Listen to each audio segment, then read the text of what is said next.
I call this meeting of the Duncanville Independent School District to order. Let the record show that a quorum of board members is present, that the meeting has been duly called, and that notice of this meeting has been posted in accordance with the Texas Open Meetings Act, Texas Government Code, Chapter 551.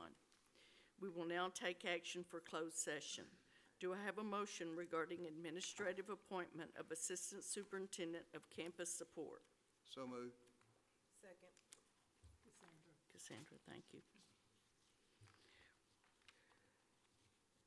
All those in favor, please raise your right hand. No opposed. Motion passes 7-0. And now, thank you, Kathleen. Good evening, Madam President, Dr. Smith, Board of Trustees.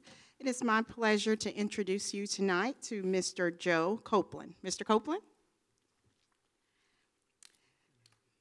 Mr. Copeland brings over 20 years of experience to his role as the Assistant Superintendent of Campus Support. He holds a Bachelor of Arts in Communications from Baylor University and a master's degree in Educational Administration from UTA. He started his career as a Spanish teacher and coach in Wilmer Hutchins ISD, and since that time, he has served as an assistant principal, and currently a coordinator and area director of student services in Keller ISD.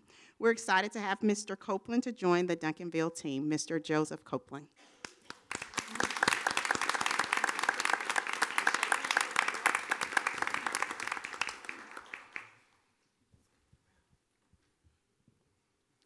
Good evening, Madam President, Dr. Smith, board members. I'm truly honored.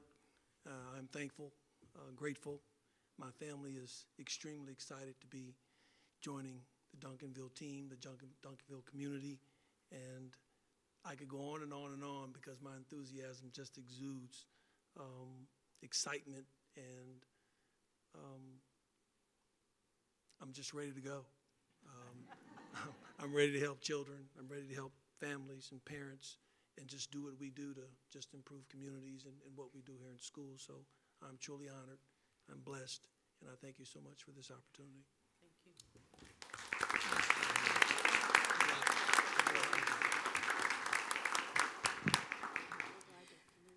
This time we would ask for Mr. Copeland's family to stand, his wife Camille and his daughters Sydney and Cameron.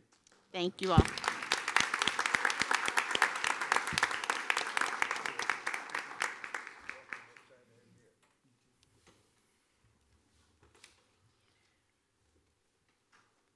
We will now move to the opening ceremonies, and I ask Board Member Joe Veracruz to lead us in the invocation.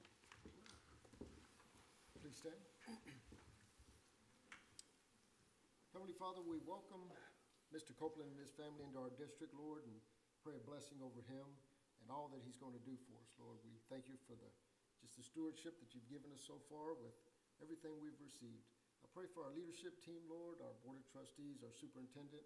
But more than anything, Lord, we always pray for our children because they are the main focus of Duncanville Independent School District. Lord, keep us safe, keep us strong, keep us financially faithful. In your mighty name I pray, amen. Amen.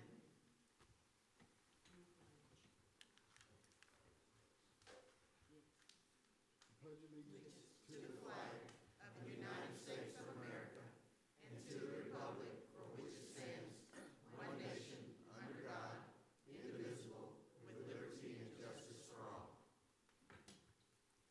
Honor the Texas flag. I pledge allegiance to thee, Texas, one state, under God, one and indivisible.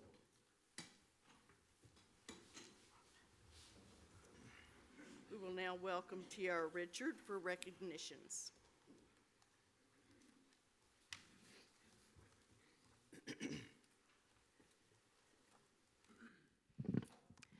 Good evening, Madam President, Board of Trustees, Dr. Smith. As always, it is a pleasure to stand before you and recognize some of the great individuals we have here in the school district who are doing amazing things. It's just a pleasure to be able to tell the stories and the positive things that happen here in Duncanville ISD. So every month we do our Made with Pride in Duncanville recognitions, and so this month is no different. We're welcoming a student, teacher, and staff who are standout members of our family, and we want to make sure that we invite them up to receive special recognition. I will start off with our student. His name is Jesus Bocanegra. He's a third grade student at Hastings Elementary. Jesus?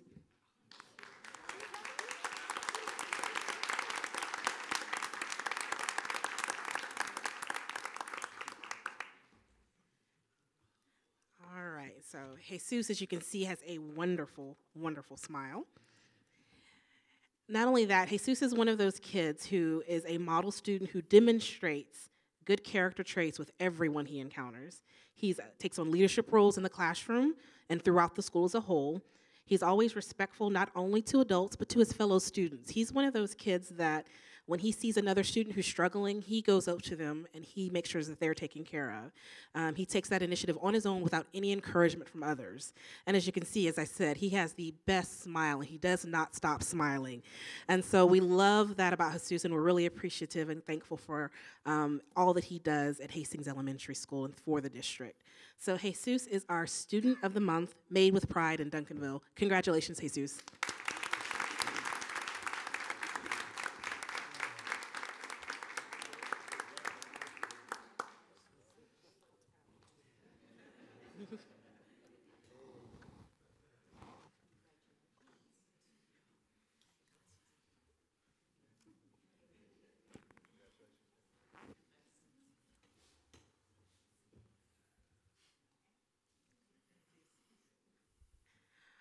All right, second up, we have Miss Marie Irwin. She is our Teacher of the Month. And Marie actually could not be here today. She had a family emergency, so she had to leave and go out of town. But in her stead, we have our principal, Miss Kim Edmondson. Kim?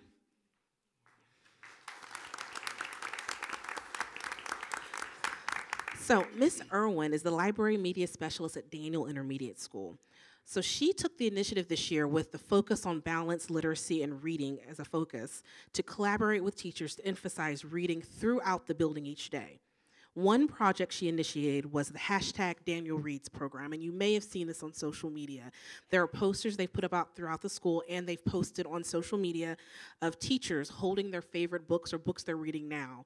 And so she took those photos in front of a green screen and put really creative backdrops on them. She's also expanded that program to include students. So students have been taking pictures with their favorite book in front of this green backdrop and then having the hashtag Daniel Reads put on the bottom of that and sharing that throughout the community. And just the time that we came to the library to recognize Miss Irwin, there were 3 or 4 kids and they're all checking out their favorite books and talking about how much they love reading and how she inspires that in them. And if you've ever been into the Daniel Library, it's one of those warm places you want to go. You want to spend your time, and she's made it that way for the students, for the staff, for everyone involved.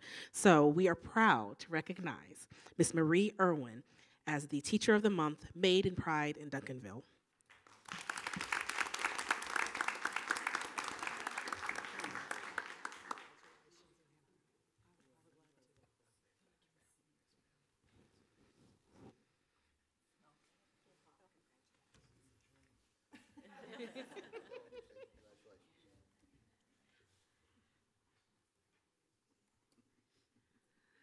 Thank you, Ms. Edmondson. And last but not least, for our Made with Pride in Duncanville honors, we have our Staff Employee of the Month, Ms. Stephanie Farmer.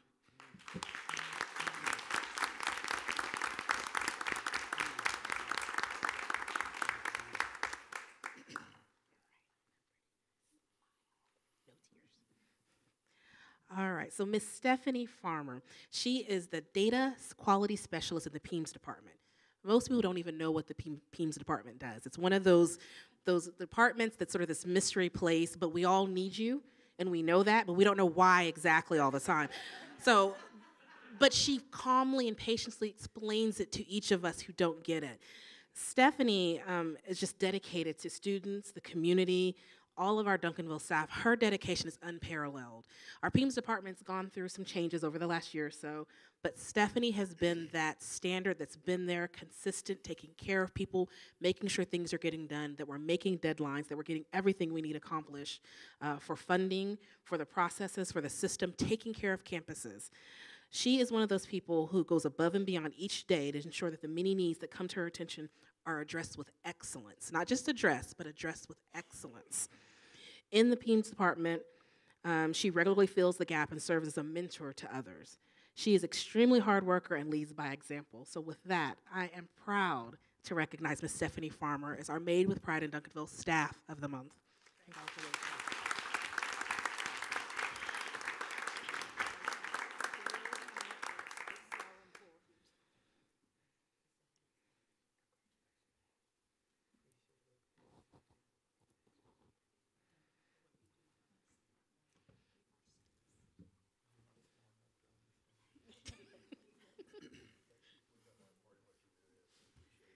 Ms. Farmer, go get a quick photo. And we have a quick video to show you just a little bit more about each of our honorees today. Duncanville ISD congratulates the following student, staff member, and teacher who were made with pride in Duncanville. Sometimes I think that the kids just need a little bit of push to discover that they do really like to read. It's really easy for kids to, just say, I don't like to read. There's no good books in here. You know what? So it's trying to build up that desire in children to want to read and to discover that there are other worlds in those books, and that reading a book can be as much fun or more fun than watching a movie or playing a video game. Pride is really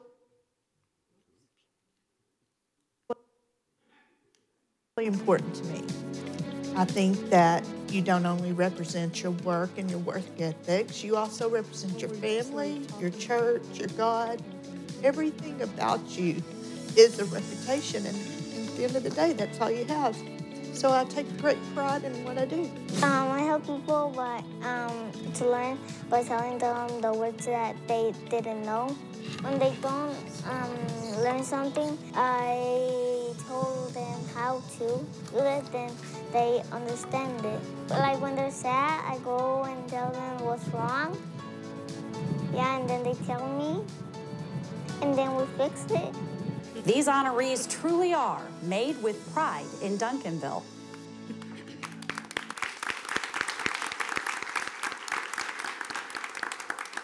And as always, these honorees are here with family and friends, and when I say family and friends, I also mean district family, who are here supporting them and recognizing them. So any of the campus leaders, members of those campuses, or family members who are here, I'd ask you to please stand to be recognized too.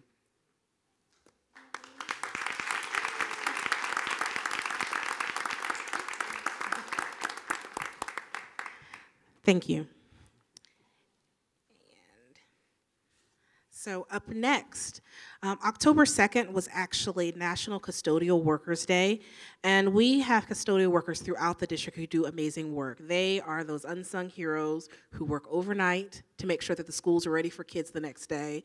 They're the ones who make sure that everything is as it should be, that it's a safe, comfortable place for our kids to be and for our staff to work. And so this year for National Custodial Workers Day, the operations team submitted 3 names of 3 new lead custodians who have shown that leadership and stepped up and are now taking leadership roles within the custodial staff. So I'd like to ask Ms. Brandy Anthony, Cristina Escamilla, and Eugenia Barreras to please join me up here.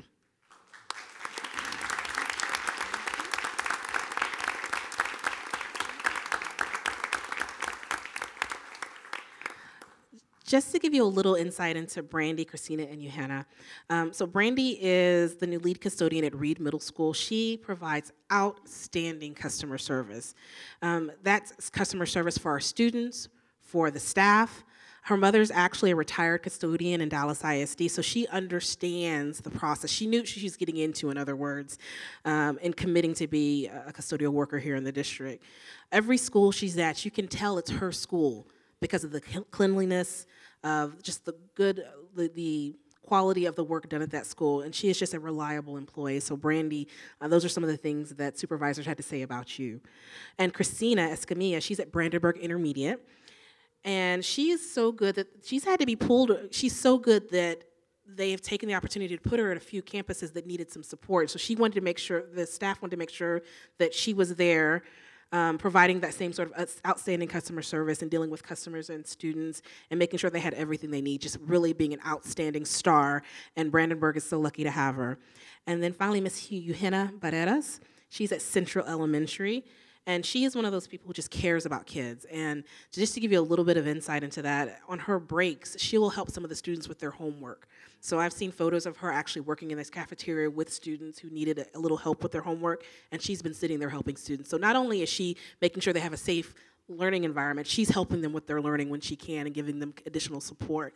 And this is just an example of the great custodians that we have here in the district, just a sample of that. And so we're very thankful for all you do and very appreciative of everything that you guys have done. And congratulations on the new positions. Thank you, ladies.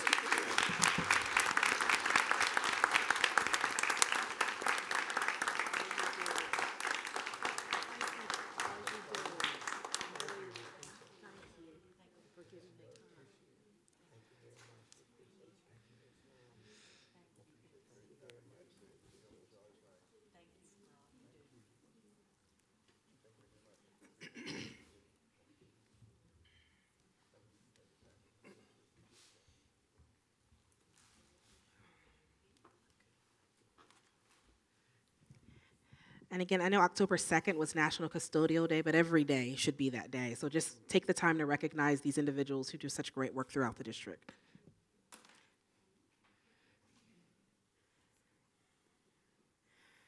All right, and last but not least, we have our Human Resources Department. So HR, would you mind coming down?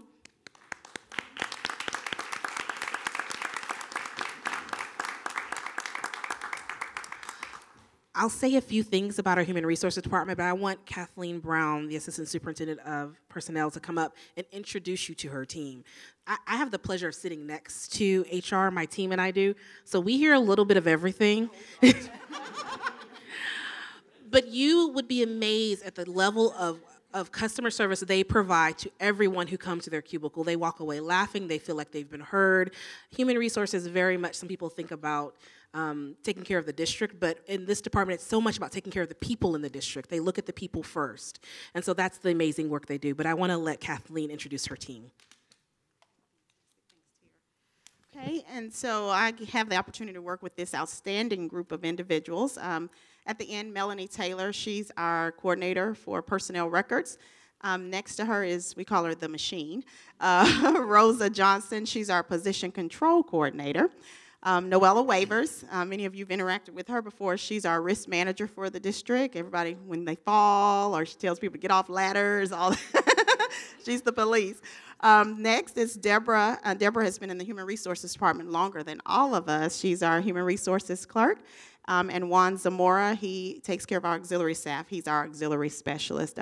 Not here tonight, we have Alexis McClendon. She's our director for human resources, our secretary, Arceli Vargas, and then Joanne Parker, who is our substitute specialist. So it's a privilege and an honor to serve and support here in the district. So this is our team. Thank you all.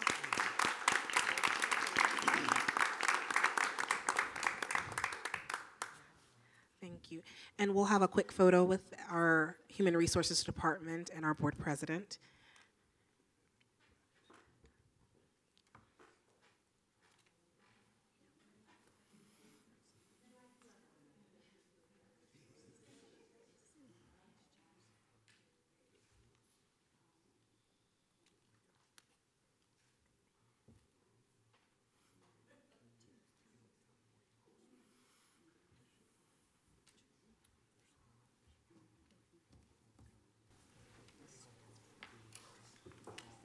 I will now turn the meeting over to Dr. Smith for the superintendent's reports.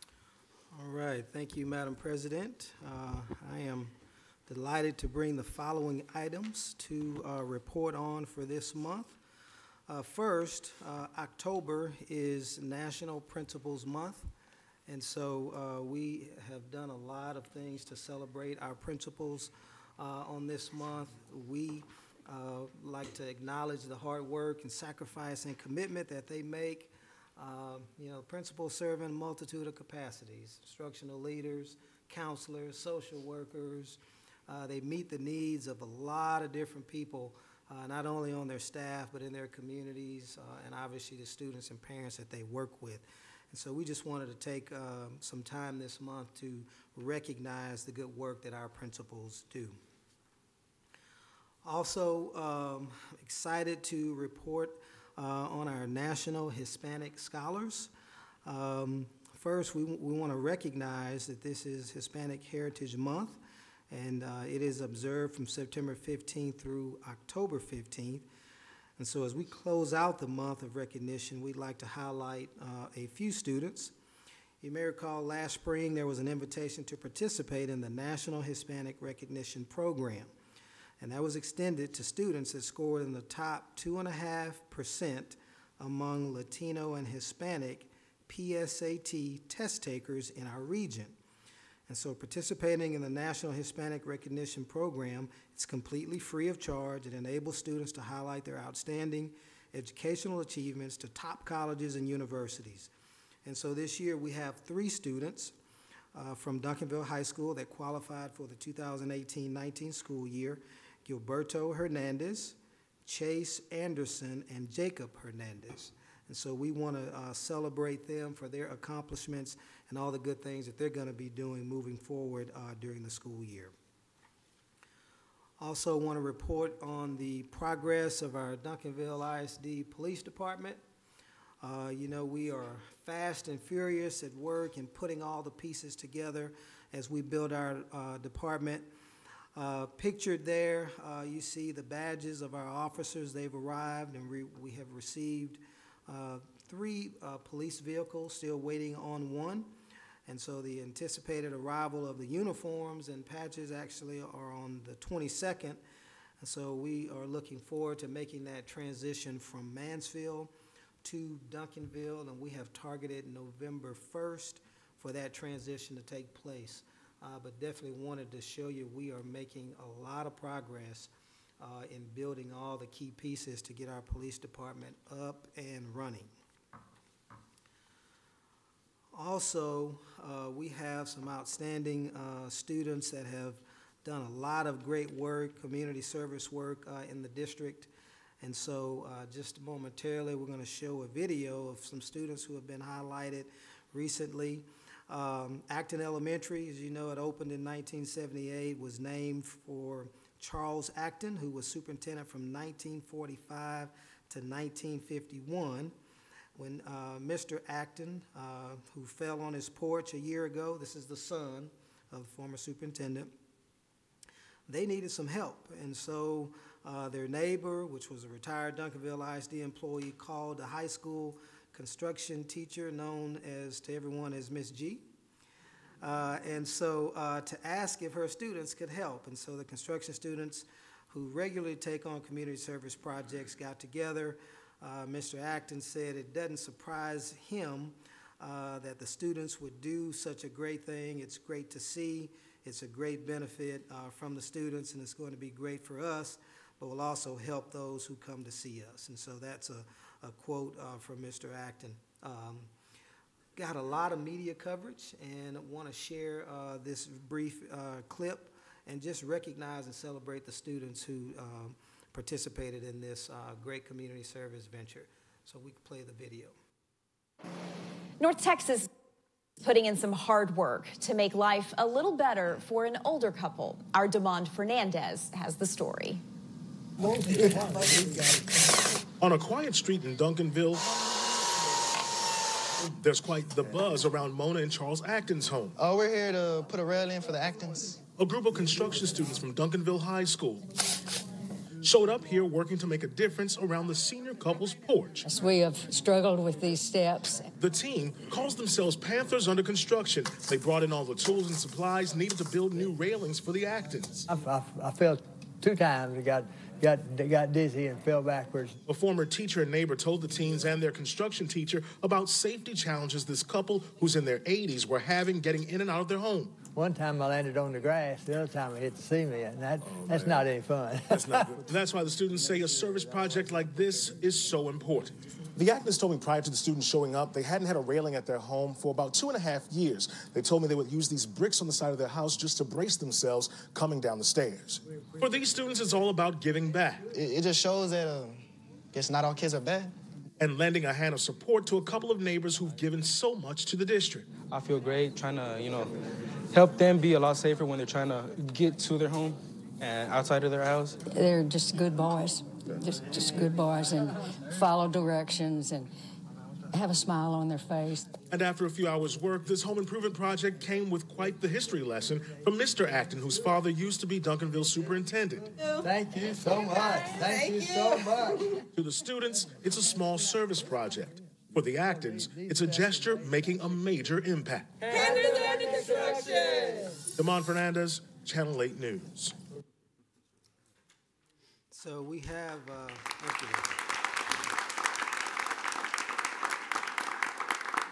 So we have Miss G and two students, if you could stand and be recognized for the work that you've done.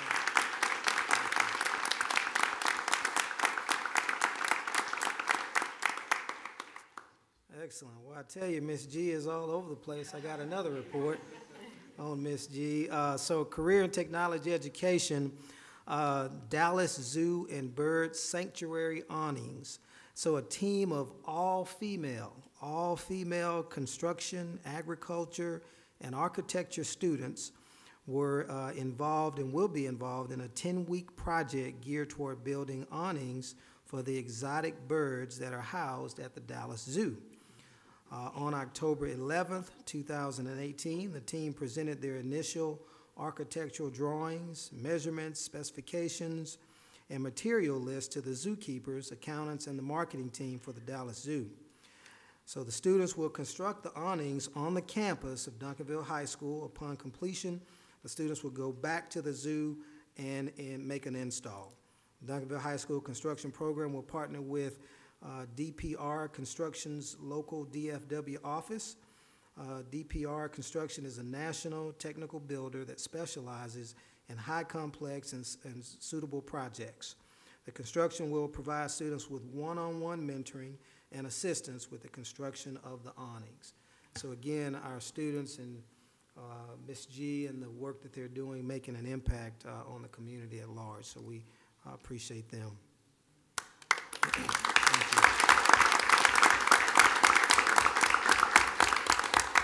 Next item I have for you is just a report and an update on Dallas County Promise. Seniors from Duncanville High School attended the kickoff of the Dallas County Promise on October 6th, 2018 at the UNT Dallas campus. The Promise, as you know, offers full scholarship for an associate's degree, their first 2 years of college, regardless of the family income or grade point average. At the kickoff, the seniors and their parents received help in completing the Promise Pledge, applications for federal aid, and college applications. The official Dallas County Pledge opened October 1st, 2018. Duncanville High School has 374 students out of 1,006 seniors who have signed the Dallas County Promise Pledge. This places Duncanville High School in the top 10 of 43 high schools for the number of students who've signed up. As of October 11th, 2008, 121 seniors at Duncanville High School have completed the application to a 2-year or a 4-year Texas public school. So the Dallas County Promise is going very strong. Students are making not only just the written commitment, but they're making a sacrifice and taking that next step to commit to college education. And so we're really proud of the work that they're doing there. In addition to that, we've had some military updates. On October 4th, 2018, we had 3 seniors from Duncanville High School enlist into the Texas Army National Guard.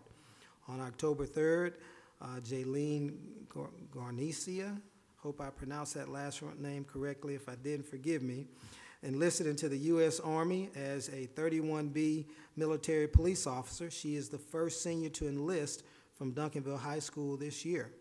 At the age of 18, she'll be sworn in. Some of the benefits that she'll receive: maximum tuition and free reimbursement for her academics, public school, all tuition and fee payments for an in-state university, private or foreign school tuition up to a little over $23,000 per academic school year.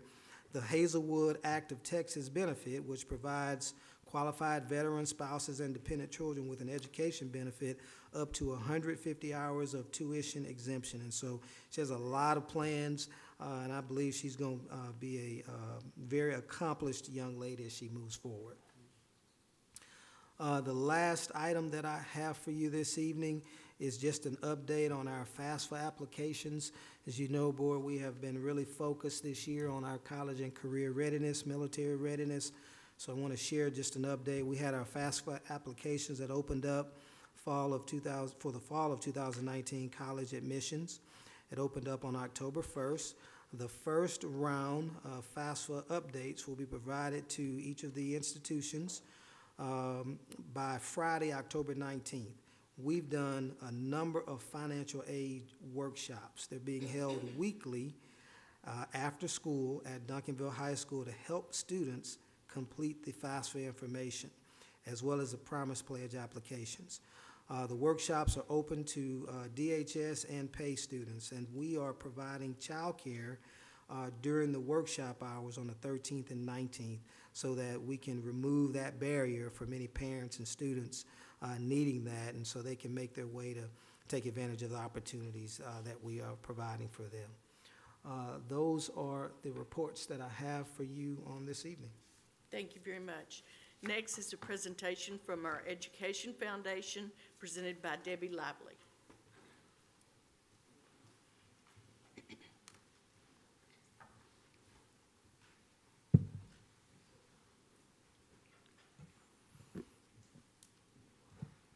Good evening, Madam President and Dr. Smith and the Board of Trustees.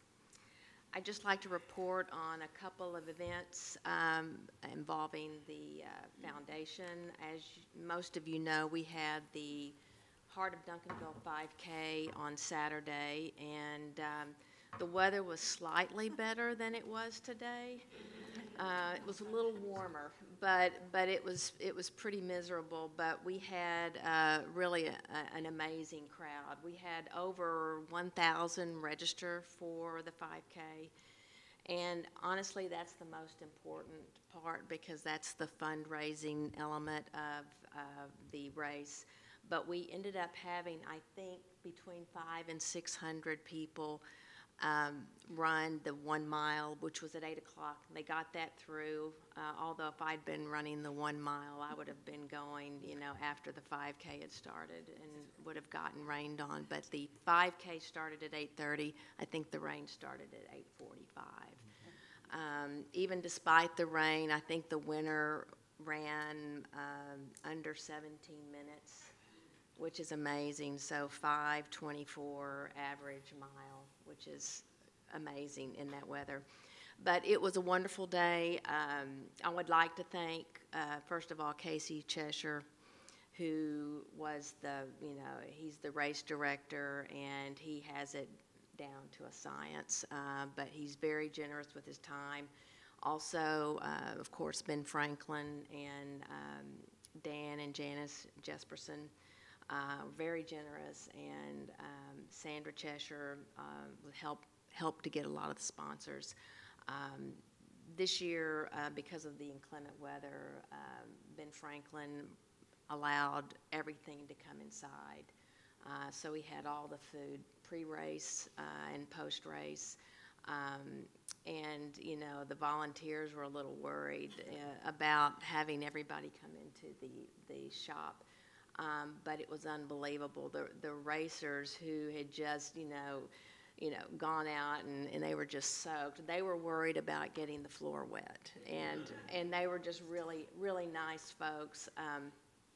And the Jespersons couldn't have been nicer, and the board members were just, we were beside ourselves because we just thought, give us a mop. We didn't want to have a slip and fall. As an attorney, I was really worried about a slip and fall. And nobody fell. And Dan Jesperson said the floors have never been cleaner. So. But anyway, it was a wonderful event. We had an outstanding representation of the high school students, the boys basketball team, the Pantherettes, and the volleyball girls all showed up, and they were out there in the rain and cheering on the runners. And Casey received many, many nice accolades about our kids. So It's too early to know what kind of, revenue we receive from that, but I think with over 1,000 folks registered, it will be a nice, it'll be a nice amount donated to the foundation. And we are very appreciative because Casey and his mom do most of the work. Our next event is close by. It's, I guess, 3 weeks from today. It's the golf tournament, and the Champions for Children tournament on Monday, November 5th. And it will be held this year at Thorntree, and it will be an afternoon tournament. Registration will be at 10 o'clock, 10 to 12. I think there will be a putting contest before it starts.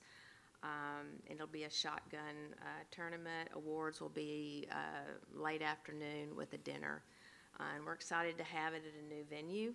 And it's not too late to sign up or to sponsor. So if you're interested or if your business is interested in sponsoring, we're glad to have you. I believe also there will be a raffle. John Casey and Greg Zilka are the chairs of the tournament, and John has been able to get, I think, a foursome at the Trinity, what is it? The new golf course.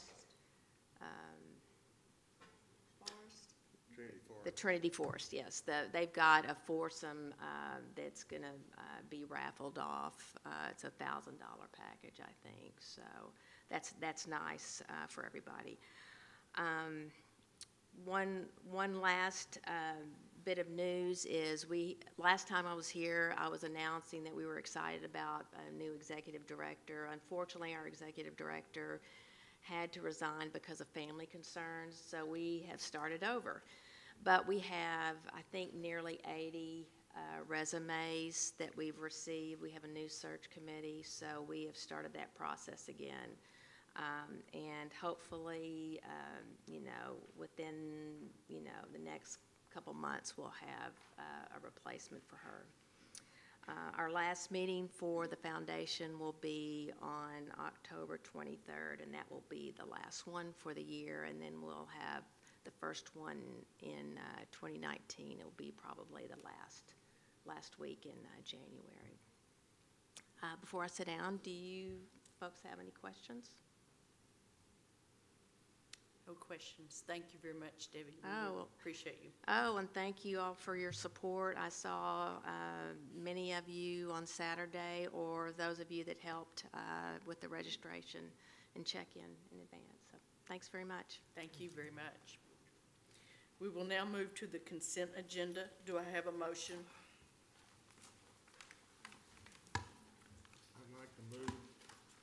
I'd like to make a motion that we move action item C, D, and E to the consent agenda. Is there a second? Second.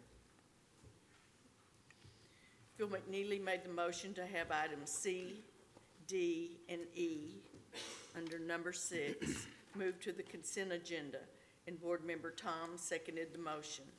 All those in favor, please raise your right hand.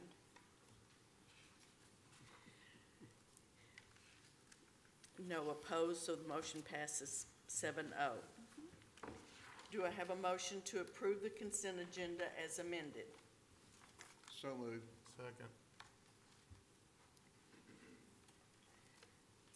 Tom Kennedy made the motion, seconded by Phil McNeely. All those in favor, please raise your right hand.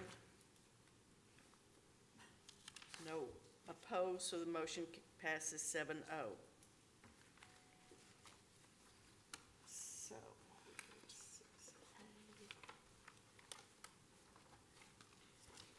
we now move to the action agenda item A, pay excess debt payment from INS fund balance, presented by Dr. Ed Bigby.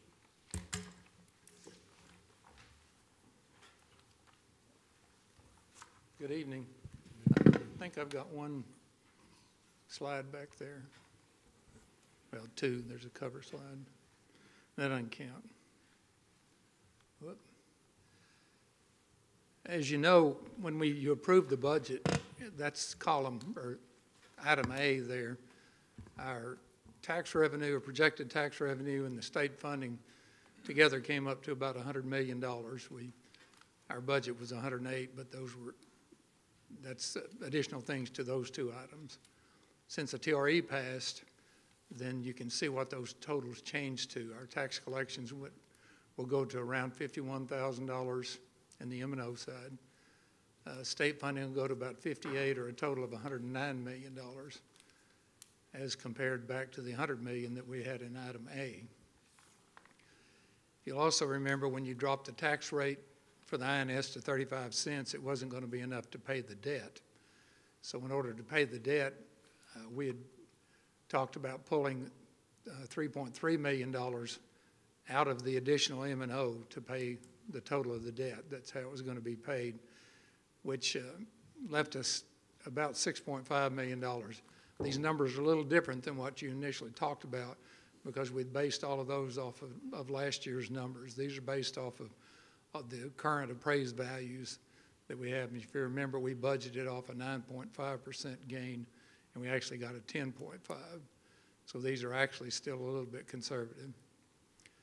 In C, what we're proposing to you, if you'll notice the less INS, there's not anything taken there. The proposal is basically to leave that additional $9.7 million in M&O and pay the $3.3 million extra out of the fund balance that you've accrued in INS. And as you know, the only thing you can use INS for is to pay INS, or debt service. So that fund balance can't be used for anything else. So the proposal is that you pay that remaining $3.3 million out of that fund balance instead of taking it from the M&O that's additional. And that would still leave you with a $9.5 million fund balance in INS, which is about 51%, which is an extremely healthy fund balance for INS, since you can't use it for anything else but paying debt. So that's the proposal in a nutshell. It does allow $3.3 million more to remain on the maintenance and operations side, and it can be used for whatever you approve on that side, where if it stays on the other side, then it can only be used to pay debt. If I've got you thoroughly confused, I'd be happy to answer questions. So, let me ask you, so since we passed the TRE, we're actually going to have, I feel like it's a multiple choice question, A, B, C, or D. Well, B was what we initially talked about. You would have extra, the 6.4. C is the actual? C is what we would have additional if you pay. So we're going to, when we were thinking we were going to have 5.2. 5-point-something million, we're actually going to have 9.7? Well, you will if you pay the INS portion out of debt service. Box B up there is what we would have had if we had paid it as we initially talked about. It's actually about $1 million more than what we put out to the public. We use it's I and S fund balance that we're using? If you do, then we'll have about almost $10 million. I mean, that's what we're using. It's not our other. Yes, sir. Yes, it's just out of the INS fund balance. The M&O fund balance will still be the same. Well, looks like a no-brainer to me. Any more questions? I guess the one question I would have, just as a matter of interest more than anything else, we won't have the same situation next year, or will we? You'll have the ability to do that again next year if you'd like to. But we can't continue to do it, or we won't have any INS fund balance. Right. You don't want to run it totally down. If the values continue to grow, I figured at an 8% value within 2 more years after this year, you won't have to put any extra in to pay the debt unless you pass a bond issue. So we can accumulate interest on an INS fund balance? Yes, sir. Okay. Unless you want to do it again next year. It costs you about, instead of 3.2, if the values goes up, it would cost about $2 million out of fund balance if you want to do it again. Okay. But that's an extremely healthy INS fund balance. What's the recommendation on that? There's really not one. It's since you can only use it for debt, then you don't need to accumulate it for air conditioners going out and those kind of things. And once again, you've been such good stewards here, and I keep saying that over and over, with that debt schedule being flat is what allows you to do that. If your debt was escalating, then you wouldn't be able to do that. Any other? I guess it's our debt now. Do I have a motion to consider to pay excess debt payment from INS fund balance? Do you have a question? No, I was going to make a motion. Oh, okay, very good. Madam President, I move to approve the disbursement of approximately $3.3 million from INS fund balance to cover 2018-2019 debt service payment. Second. Motion was made by Carla Fahey and seconded by Phil McNeely. Are there any further comments, discussion? All those in favor, please raise your right hand. No opposed, so the motion passes 7-0. Thank you. Thank you. We will now move to action agenda item B, purchase of Achieve 3000 and Chromebooks, presented by Kathy Sewell.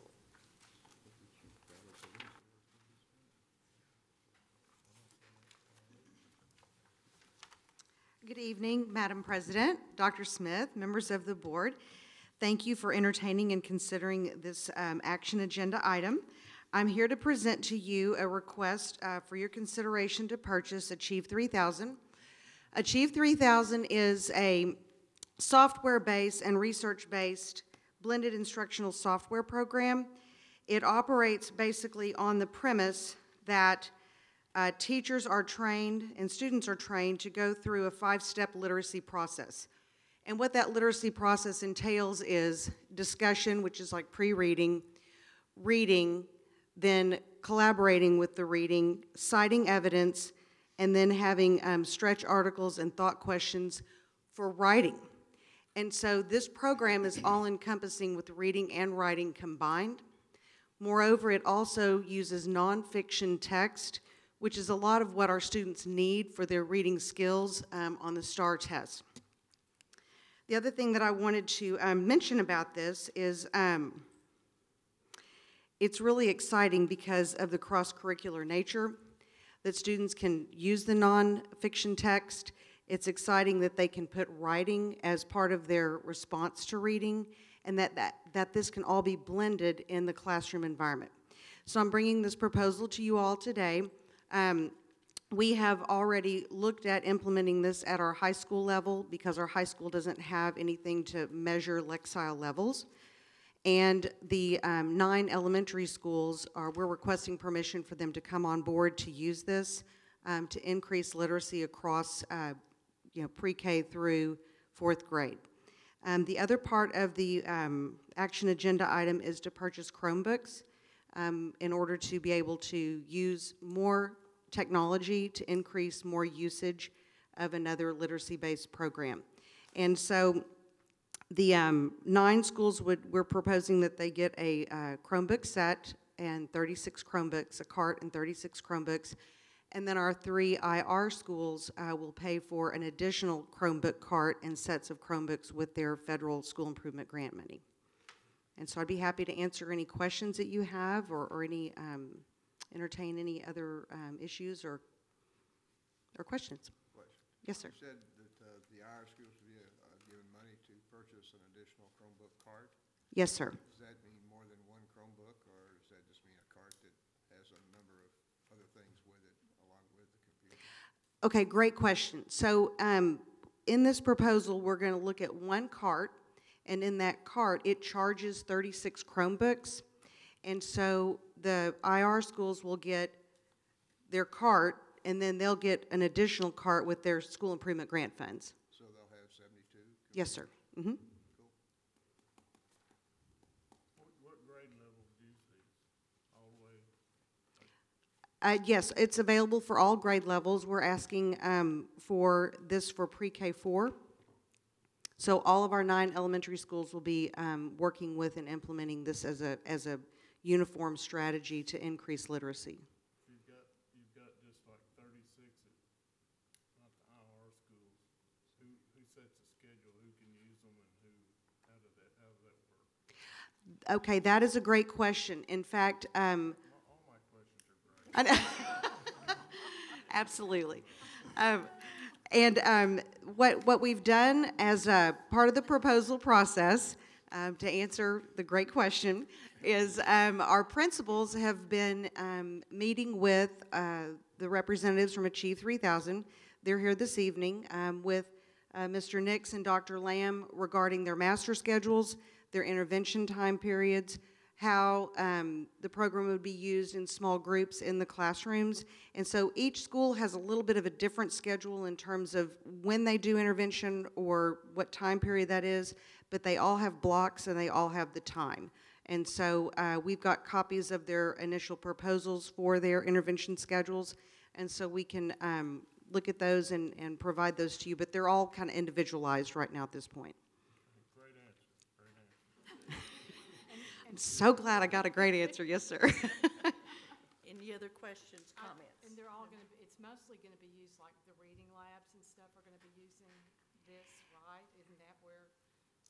Yes, it will be there. They'll have access to use it in the reading labs, but we'll also be using it, the cards are also designed for small group instruction, for small group reading and small group writing, because they'll be doing both within the context of the program. And so it'll be an in-class strategy, as well as for our students who are in higher need, an out-of-class strategy in either extended day or during the day small group support, which would be the Reading Center. Yes, ma'am. Any other questions? Do I have a motion to consider to purchase Achieve 3000 and Chromebooks? So moved. Second.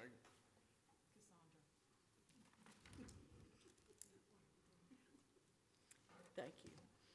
Phil McNeely moved and seconded by Cassandra Phillips. Are there any further questions, discussion? All those in favor, please raise your right hand. No opposed. Motion carries 7-0. All right, thank you so much. Thank you. We now move to action agenda item F, purchase of buses, presented by Andrea Fields.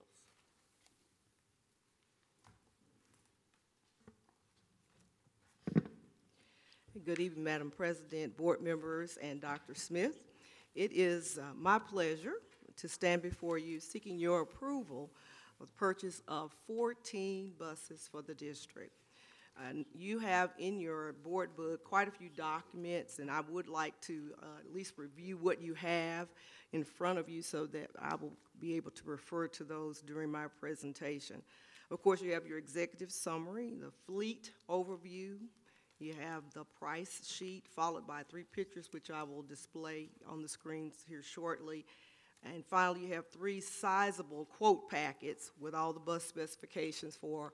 One's labeled special needs buses, the second packet regular route buses, and the third packet activity buses. And you perhaps also have a diagram of the seat layout for the activity buses. As per our policy, CH Local, we're requesting your approval for specifically 6 special needs buses, 4 regular route buses, and 4 activity buses in the amount of $1,785,610. I just want to share a little background information. First of all, refer to the fleet information that you have in your packet. Very brief fleet information includes some stats for our entire fleet. The fleet includes not only buses, but our white fleet, our trucks, our vans, our police vehicles, etc. Later on tonight during the meeting, Mr. Hamrick's going to present the annual transportation report, and he'll give you some more details about our entire fleet. But as you can see from the information that you have before you, our oldest vehicle is a 1995, and the newest is 2018. The average bus is about 11 years old, and the average fleet age is about 9 years old. Industry standard is 12 to 15 years for replacement, and we have 39 vehicles as part of our fleet. 37 of those are buses that are at least 13 years old. So the quotes we're presenting tonight are from Longhorn Bus Sales, which is a Texas-based company and is the only international bus vendor in the state. International buses make up right now the majority of our current fleet, and Longhorn is an approved vendor, which is on buy board. The Transportation Department has had extremely positive experiences with Longhorn sales, not only with product purchase, but service after the sale of their international buses as well. So this is extremely important to us because there's also a local repair center for international buses in case our own fleet staff cannot manage the work that needs to be done. So right now, I'd like to show you a few examples of the buses that we're requesting you give us approval. First of all, we see a special needs bus, and of course it has 54 passengers with wheelchair access.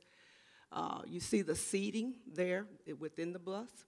3-point school bus seat, of course, and as you are aware, now the state law requires that all of our buses have seat belts, and so all of these will have seat belts. And they also have, you see the little, I guess almost like a little jump seat, a little safety seat, where that will allow a pre-K student, a very young, small child, to be able to sit in that seat as well. And so all of our buses, just as a case, so in case you're wondering, will be equipped with a camera system. So not only will they have seat belts, but they'll also have a camera system. So those are our special needs buses, and really this is our critical area within our fleet. That's why we're asking for the purchase of 6 of those. Next are the regular route buses, and these, of course, are familiar to you as well. A 77-passenger bus, and of course, again, installed with seat belts. You see those there. And then lastly, we have an example of an activity bus. The activity buses, of course, hold 44 passengers. They also have seat belts and a camera system. We're requesting the purchase of the activity buses as they will assist us with our regular routes each day and not require us to pull our buses off the streets, especially in the evenings when we have special activities, extracurricular activities. Typically, we'll have to pull about 4 or 5 buses away from the regular route in order to support any activity in the evening. The activity buses can be driven by anyone who holds a CDL license, just as our regular and our special needs buses. That means our coaches or other licensed CDL drivers may drive them. Of course, the 4 44-passenger buses, which of course is 176 individuals could ride, won't hold our band, but they will be able to transport most of our other athletic teams and coaches, along with other extracurricular activities such as youth and government, choir, orchestra, theater, or other CTE groups. We've been working with our DHS graphic design class, students to come up with some wrap designs for our buses, and today we received some amazing drafts of work that our talented students have put together. We're really excited. Mr. Hamrick and I have been waiting, and it's just amazing the work that our students have done. So we're now contemplating how we're going to select the wrap for the buses because they really have done us proud. Now I'd like you to turn back to your price sheet once again, if you have it there in front of you, just so you can look at the numbers. The special needs buses are, of course, $118,429 each, for a total of $710,574. Our regular route buses are a little less expensive, $112,762 each, for a total of $451,048. And cash price for all of these would be $1.16 million. And it would take us about 3 to 4 months to secure these buses. Of course, with all of the hurricane activity across the country, that's what they've shared with us at this time. It may take a little longer, it may take a little less, because a lot of the areas that have been in the path of the hurricane, like on the East Coast, et cetera. Sometimes they use some of the company buses to transport some of the folks that have been displaced. And of course, you see our activity buses are a little bit more expensive. You see the kind of seating that they have, very nice, and they're equipped with seat belts as well. And those are $145,997,000. The custom wrap for each bus, and that's on the front and the sides, as you can see on the example there. They're about $10,000 each, so for 4 buses, it'll be $40,000. And you see, of course, your total on your price sheet of the $623,988. These, of course, will take about 4 to 5 months to secure based on the graphic design and all the work that will have to be done. So this evening, as I wrap up, as per our policy, CH Local, because of the amount we're requesting of $1,785,610 approval for purchase of the 6 special needs buses, the 4 regular route buses, and the 4 activity buses. And I will entertain any questions at this time. Who's going to make the rules on how you can use, or the guidelines, or whatever however you want to say it, for these special activity buses?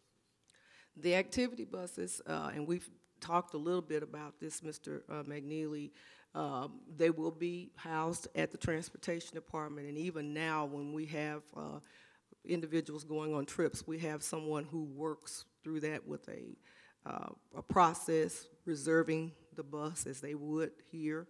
Of course, typically it is first come, first serve, but I know we have multiple sports, multiple teams going at the same time, and so we'll be working through on the process. They'll be housed there, they'll be reserved there. The good thing about it is that our coaches can drive still if a coach wanted to, or they use someone on the campus who is a CDL driver. So, but who's going to get together to make these rules and guidelines? So I'm going to develop administrative regs, what we call administrative regs. It's just administrative procedures that I will be establishing yeah, I know. Yes, I'll be establishing administrative procedures and guidelines. Carla? I would hope that some thought would be given into priorities, academics, like decathlons, academics, arts, and athletics. And you mentioned that these buses could be used in regular routes. No, I was saying they're the ones we won't be using at regular routes. Okay. It'll keep us from using our regular buses. Would they be for field trips for elementaries? I mean, had thought elementary and secondary use, or is it just secondary? Any thought? Field trips? We've not talked about eliminating anyone, but as Dr. Smith has talked about, we're going to really put something together, the priorities, the first come, first serve. Probably if you've seen a bus like this, most of the time it's carrying someone on a UIL activity, competition. A lot of times it is high school students. So I'm sure as we work through all of the procedures and et cetera, we'll take into account some of the things that you are talking about. How many of our coaches drive buses? Like, how many coaches do we have, and how many of those do drive buses? I'm going to yield to Mr. Hamrick on that one. I believe currently we have close to 30 coaches that drive. Out of how many coaches do we have? I have no clue. Oh, I guess Coach Harper? There are about 85 coaches, and under half of them are able to have a CDL license. They've been able to drive just using our regular buses. That's what they've been using these last two. So this one, we're going to have some special training. We've talked about this just because it's a different feeling bus, according to Mr. Hamrick. Of course, the engine is in the back and not in the front, so the chassis sits differently. And so I sound like I know what I'm talking about, right? But I did ask him about it because I want to know what the difference was in this type of bus, and so that's one of the things. So we will be offering some, just some guidelines, training, just as they have to go through training every year to work through keeping their CDL, et cetera. and I guess it's a transportation question, but we still need to hire bus drivers for regular routes. Is that still true? Yes, ma'am. Yes, ma'am. Any other questions, comments? Madam President, I'd like to make a motion that the board approve the purchase of 6 special needs buses, 4 regular route buses, and 4 activity buses for the district in the amount of $1,785,610. I second. The motion was made by Tom Kennedy and seconded by Carla Fahey. All those in favor, please raise your right hand. Motion carries 7-0. And thank you all very, very much. We now move to action agenda item G, Memorandum of Understanding with Early Education Matters through Dallas Commit, presented by Tiara Richard. Good evening, Madam President, Board of Trustees, Dr. Smith. So I return to talk to you a little bit about Early Education Matters, which is part of Dallas Commit. Early Education Matters is a group that was hired by Dallas Commit in partnership to market and work in conjunction with other school districts throughout the North Texas area to increase information and awareness of the early education programs that are offered throughout the region. So historically, we have not participated in this media buy-in where districts of different sizes pay a portion of a larger media package to be able to get flyers, videos, some other marketing elements. But this year they've made some changes that really were interesting to us. Our portion of that is only $1,800. And if you think about just flyers alone, purchasing and printing flyers, that would suffice. But in addition to that, we also would have the opportunity to have videos that they create that we could brand to our district image so that we can reuse. And so in terms of cost effectiveness, it's really a cost effective to be a part of this larger group and initiative to supplement what we're already doing to increase awareness about our early education programs. And so again, this is just one of those programs that the time seems right for us to participate in it. After talking and working closely with Melinda Turner, our Director of Early Education, and looking through all of the elements of it, we thought it was a good fit for us to participate in now at this point. Do you have any questions about the process, how it works? Yes, Ms. Fahey? Do we know how many 4-year-olds currently who could have qualified but did not enroll in a pre-K program? I would have to check with Ms. Turner, or 148. That's quite a large number. Yeah, so we want to make sure that we're reaching them earlier, getting the information out earlier, and just increasing and broadening that awareness so that we can get to them and get them enrolled in our schools at an earlier age. Yes, ma'am. And do we have control over the quality of the message? And, I mean, do they just put something out, or is it run by you and your? Ultimately, the area-wide message is their message, but anything that has our brand and our image and our district name on it, we have control over. So in other words, if there was something we disagreed with, we would not utilize it for Duncanville ISD if that came about. But I will say that looking at some of the work on the front end and our partnership with them, I think that we're able to get our testimonials involved in this. I think that we'll have the sort of relationship where you'll see our people in some of those videos. That's our goal. And so, again, having them helping develop them, but then putting our brand on it only if it works for us. If it doesn't work for us, we don't have to utilize it. We can continue to use what we have been using. But regardless, again, the cost to just print flyers, that would suffice when it comes to what we're contributing to this media buy package. Yes. I've got a bunch of questions. No, come on. It's mentioned in the background information about not only the process of pre-K, but also child care centers. Is that just for everyone else but us, or are we considering that? Well, we have our continued partnership with Right at School, and so our partnership with Right at School is one element of it that we could use and broadcast out and make sure that we're creating awareness. After-school program? Yes, ma'am. Yeah, our after-school program that we have here in the district that is expanding, is my understanding, moving forward. Okay. A couple more questions. Yes. It also says it'll be a good guide for parents to search quality early learning centers, and also so parents can enroll their child in high quality early learning, who determines what's high quality? Is that going to be based on a letter grade, or who determines who and what is high quality? I'm going to leave that to Ms. Turner. Ms. Turner?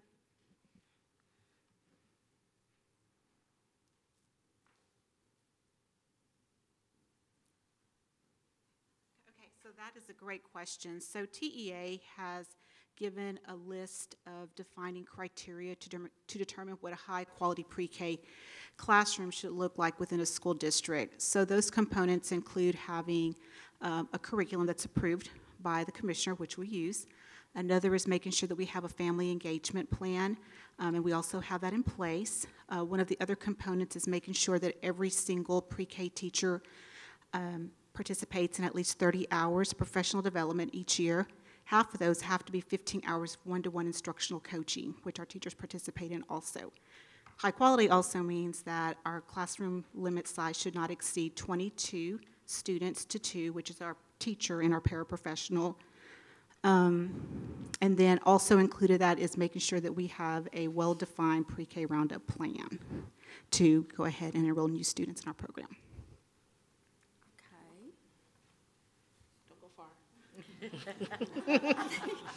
I think I'm finished. Thank you. Tom, thank you. There's wonderful questions. Any other questions? Mr. Kennedy, did you have one? No. Okay.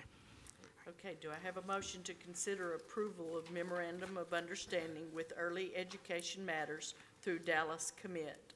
Move to approve. Second, Renee. Thank you. Motion was made by Tom Kennedy and seconded by Renee McNeely. All those in favor, please raise your right hand. Motion passes 7-0. We now move to the information discussion agenda, item A, transportation report.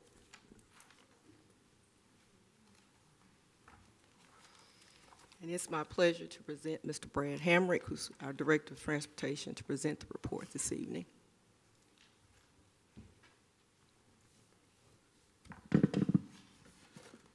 Good evening, Madam President, Board of Trustees, Dr. Smith. It's my pleasure to stand before you and give you the annual transportation report. But first, thank you. 14 buses is going to help out a great deal, and I really, really appreciate that. Transportation Department is, these numbers have changed a little bit since we did this. We've hired a couple of people, so, but at the time we did this, we were 82 employees strong. I believe we're now up to 84, and vacancies are down to 10. So we've had a good start to the year. We've got a good group of people that are dedicated to getting students home safely, but also continuing to learn and improve their skills as we move forward throughout the year. First slide deals with our mileage comparison for the last 5 school years. This mileage ran through June 30th, 2018 for the 17-18 school year.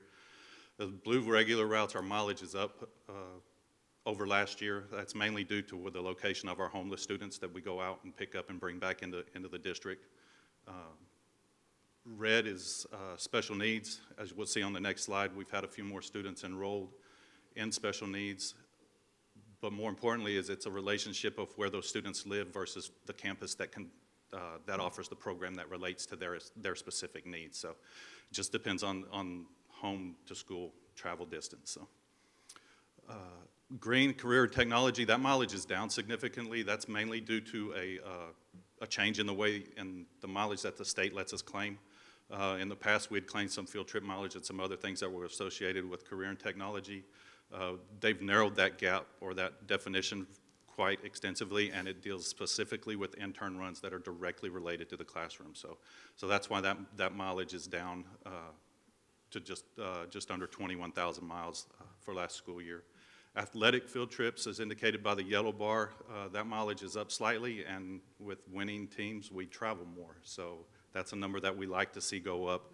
And with our district change, that number will increase even more this school year as far as us traveling to Richardson and those other places just to play our district games. So that's good to see.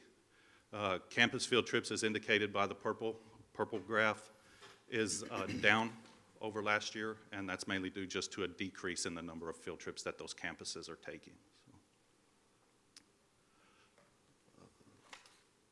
Daily riders, this was a bit of a shock to me. In 20 years of school transportation management, I've never seen the numbers come out exactly the same for 2 consecutive years. I can't explain it. It's just the days that we counted, that's the number of students that we came up with. So it's very odd, but that's just how it worked out this last year. Special needs, as indicated by the red again, we're up about 12 students. And then career and technology, which is going to be associated with the change in the state as far as the number of kids that we count and the days that we can count. Those numbers are going to be down significantly over last year. So. I have a question. Yes, sir. Before we get away from it, back on that last slide, the career and tech riders,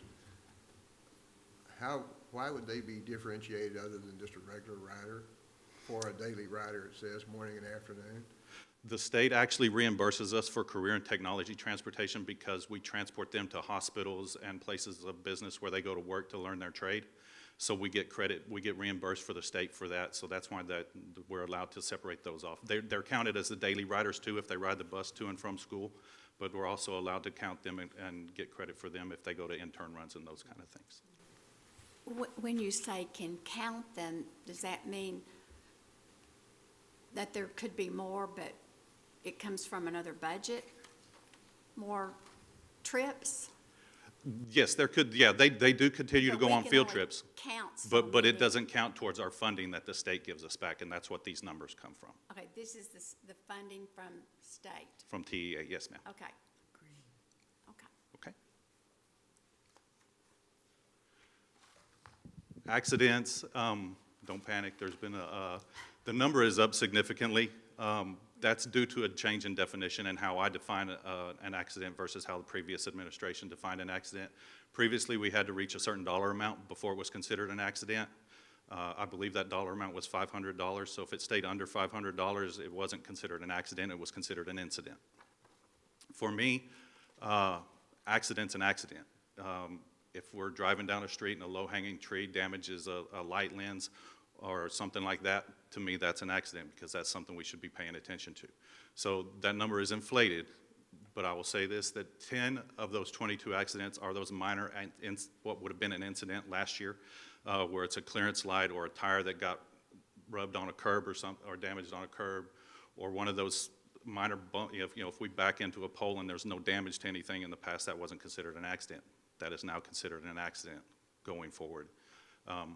I will say also that there were no injuries in any of the 22 at-fault accidents that we clocked up last year. So. What does insurance consider an accident? What does insurance pay off on? Insurance doesn't. I'm sorry. Our definition or theirs? The insurance doesn't pay until we get to $1,000 deductible. Okay. So the vast majority of those are under that $1,000 deductible. Yes, yes, ma'am. Do our premiums go up with more accidents? This, yeah, with our insurance premium, and Ms. Wavers isn't here, but I would assume it works similar to your car insurance, where your insurance is only going to go up if there's a claim filed. So the vast majority of these, there was no claim filed because we didn't reach that $1,000 deductible. It's still reported as an accident, but it's not reported to the insurance company necessarily.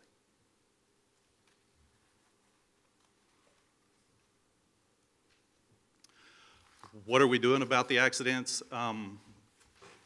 First of all, we're totally revamping our training program. We're going out to neighboring districts, pulling in their curriculums, their training modules, those kind of things. One of the districts that we're pulling from has actually won a National Highway Traffic Safety Administration Award for safety and accident prevention. So we're trying to get their curriculums and their methods in to beef up our stuff so that we're doing what we need to do to be successful. We're also utilizing the safe school modules that are now available to us, the training modules in safe schools, as well as 10 mandatory staff development days that had not always been mandatory for the staff. Those are now mandatory for drivers and monitors. Additionally, we've added 3 individuals to our training team. Paul Gann has been our trainer for several years. He's certified by the state through TEACS, the Texas A&M Exchange Agency, as a school bus trainer. LaTedra Bailey is his assistant, and she will be receiving her TEAC certification later in this school year. Vicki Bryant is our special needs coordinator, and she also handles our special needs training through CPI, CPR and first aid, wheelchair securement, that kind of stuff. And then Johnny Campbell, who is our student management representative, does an outstanding job. We're bringing him in on the front end of our training rather than after the drivers are already in place. So we're getting him involved from the beginning, giving the drivers or the trainees tools for student discipline, making sure they understand the code of conduct, helping them get seats assigned and dealing with bullying. And this will allow them to be better equipped from the beginning so that they can focus on driving the bus and having not, they'll already have the tools to handle the students. So all of these people are in place to make sure that we stay in compliance with all the state and federal laws that govern student transportation. So. Okay. Yes, sir. You see on here post trips and pre-trips, and Yes, I know sir. that's out in the morning. Half the time it's done in the dark, but Yes, sir. help me out. Do you have people out in the parking lot making sure the drivers are doing this? Do they have to turn in a check sheet, or do they have to, how do we know that they're doing that? Each driver fills out a inspection sheet that's required by DOT. My operations supervisor, Mac McGee, is out there every morning dispatching buses out, making sure. I get out there in the mornings and I walk the lot occasionally. I don't do it every morning, but I'm out there inspecting basically what I expect to ensure that the pre-trips are not only being done, that we're not just walking around, but that we're doing them properly, and that we've got our flashlights out and looking for things that are wrong. Okay. Now, once they get out on the road, do we have any kind of program that maybe randomly follows this one or follows that one, make sure they're using the right flashers, they're picking up on the right side of the roads, they're baying when they go across railroad tracks, they gotta stop, just to follow different people, not necessarily they're doing something wrong, but that we're monitoring them while they're driving on the road. Do we have something in place like that? There is not something currently in place, but there are times where I am out or one of the other trainers is out. Mr. McGee will get out with me occasionally in the mornings, and we'll go just drive around and spot check. I think we need a program that ever so often, or randomly, maybe draw or whatever, or if you've got some worries or complaints, that they follow that route and make sure they're doing what they're supposed to do. Yes, sir. Yeah. I mean, there's no other way to know it. No, there's not unless you get If up. you're not monitoring them doing the post trips and the pre-trips and I know because I was a coach. Sometimes you can just fill that sheet out, turn it in. Yes, sir. Sign your name to it. Just to make sure we're doing all this stuff. Yes, sir. And I will get into some of that pre and post trip stuff because that will fall in with our preventive maintenance schedule that we have in place as well. Well, I'm really concerned about that we're not watching them out on the routes. While they're out on routes? Yeah. Okay. I mean, we need to put something in place to make sure they're doing, because these are picking up, I mean, there's 6,000 our kids. Yes, sir. We just got 13, that's half our kids. So Yes. we need to have something in place, and if we gotta hire some more people, fine. Let's put somebody, but we gotta make sure they're doing and following the laws. And I agree with all this professional training in 10 days and everything, but we gotta make sure they're transferring what we're teaching them to the safety on the street. Yes, sir. And if we don't have a program in place, what the hell? They can do what they want to. Yes, sir, and that is part. That's the blind leading the blind. Yes, sir, and that is part of the trainer's responsibility. Unfortunately, with our route or with our driver situation, he's not able to get out and do that every day. So that some of that is falling. To alleviate, I see we got 9. What are we doing to try to get more? To get more drivers? Yeah. There's a bus parked outside of transportation that has hiring bus driver signs on it. It's been posted on the webpage. that we're hiring bus drivers. It's been posted on the North Texas Association of Pupil Transportation webpage, as well as the Texas Association of Pupil Transportation employment openings that we are seeking bus drivers. Okay. And we have hired a couple in the last few days. Well, I'd like to see you come back to us not too distant future. Okay. With a program that monitors them out on the road to make sure they're obeying the. Okay. So I'd be. I don't know about the rest of the board, but I want something in place for that. Yes, sir. Period. Yes, sir. I can have that in place probably within the next month. I'd like you to come back to us when you have it, so we can know that concerns are being taken care of. Yes, sir. Okay. Yes, ma'am. Before we leave that page, do all the buses have assigned seats? Yes, ma'am. Yes, all the buses are supposed to have assigned seats with a seating chart on the bus. Okay, do all of our buses have seat belts or just the new? Just the new buses will have seat belts. Okay, with the ones that have seat belts, do the students put them on? Are they required to, or is it an option for the students? According to state law, it's just like your car. If there's a seat belt available, that seat belt has to be worn. It has to be? Yes, ma'am. Does the bus driver check before leaving? That's something that we're going to have to come up with and develop because this is new to us. But that would, I mean, in order to do that, we're going to have to lengthen our routes and we're going to have to spread out our routes because of the time for the driver to get up, go back and double check and make sure that that is done before we proceed on. Yes, ma'am. And perhaps in the future, with the buses with seat belts, to have some type of tool in a bus that could cut a seat belt in case of an emergency? Yes, ma'am. Yes, ma'am. That's required by law. That's part of the. It is required? Yes, ma'am. Yes, ma'am. There should be one on a special needs bus. There's one at the front and the back because there's a monitor on the bus. For a regular route bus, that is located at the front in the driver's compartment. Do most of our buses have monitors or just a bus driver? Just the special needs. All the special needs have monitors. Regular routes are not currently equipped.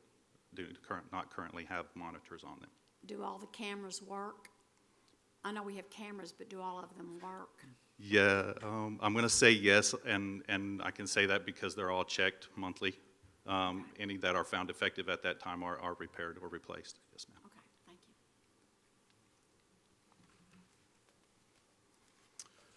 thank you. Go through a few fleet details with you. Ms. Fields touched on the age of the fleet earlier, so I won't get into that. But this is just a breakdown of where the vehicles are at that we currently have.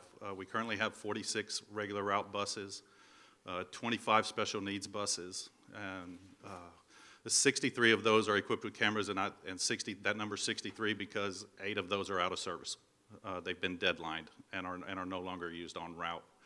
The remaining 59 vehicles are split up between maintenance, nutrition, transportation, security, IT, and the warehouse. And as Dr. Smith said, 3 of the 4 police cars have been received, and I believe the 4th one, if it didn't arrive today, should be arriving just any day now. So it should be here pretty quick. So, and of course, the newest vehicles are the 4 police cars, as well as maintenance has 2 new trucks, and then nutrition has a new delivery truck.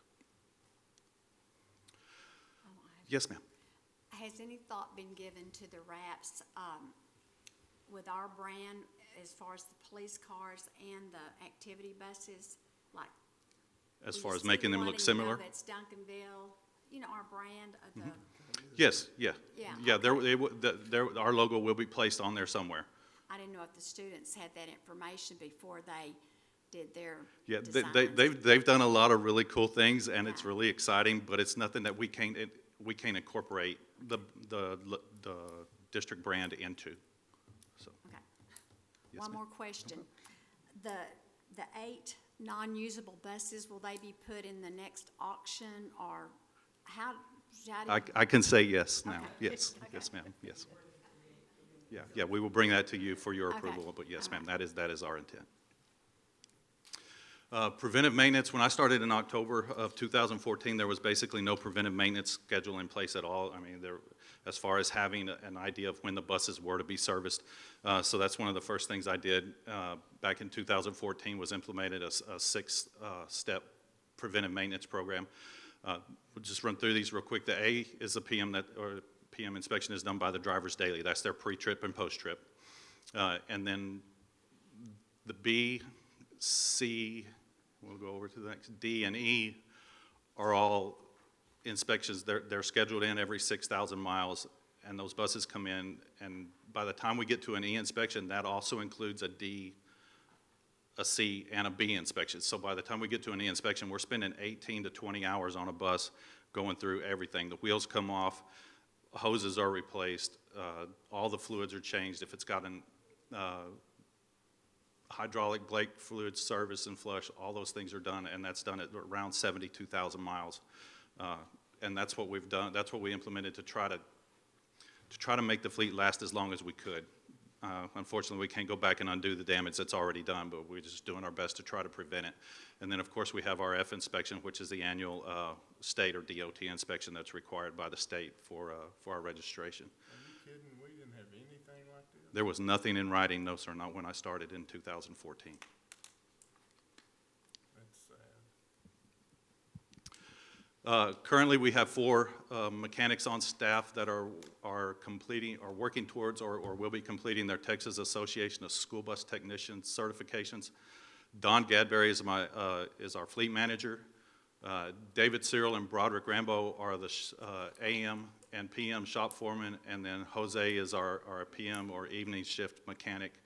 And then we have an opening currently in the shop for an AM mechanic. Yes, ma'am. Where do you post those vacancies, like for a school bus transportation mechanic? They're posted as well on the North Texas Association of Pupil Transportation webpage and the Texas Association of Pupil Transportation webpage. And I believe that's the main 2 places that we post those. Just go over cost expense. I don't want to get too in-depth into this, but just to give you an idea of what we spend on fuel, this is our single biggest expense annually. July, we signed a 12-month TASB contract for fixed fuel pricing. Basically, what that has allowed us to do is we were paying a little more than rack pricing when the contract went into place, but with the rise in oil prices and the rise in fuel prices, that has allowed our fuel prices to remain constant, and basically it just makes it a lot easier to budget for on an annual basis. So we have a total fuel budget this year of $283,734. Compare that to last year, we spent in 2017-18 $275,247, and with a total fuel consumption of just under 156,000 gallons of gasoline and diesel last school year. So it's that concludes my presentation. Again, thank you for the buses. It's a great start to updating our fleet and getting some good reliable equipment in. And thank you for your time, and I will gladly answer any other questions that you have for me at this time. No, none at this time. Thank you very much. Thank you. Did you have one?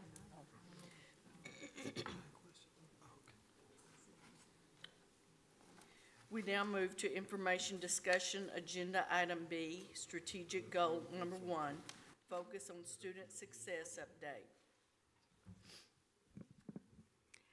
Thank you, Madam President, Dr. Smith, members of the board. Tonight, we're going to focus on student success, goal 1 of our strategic plan.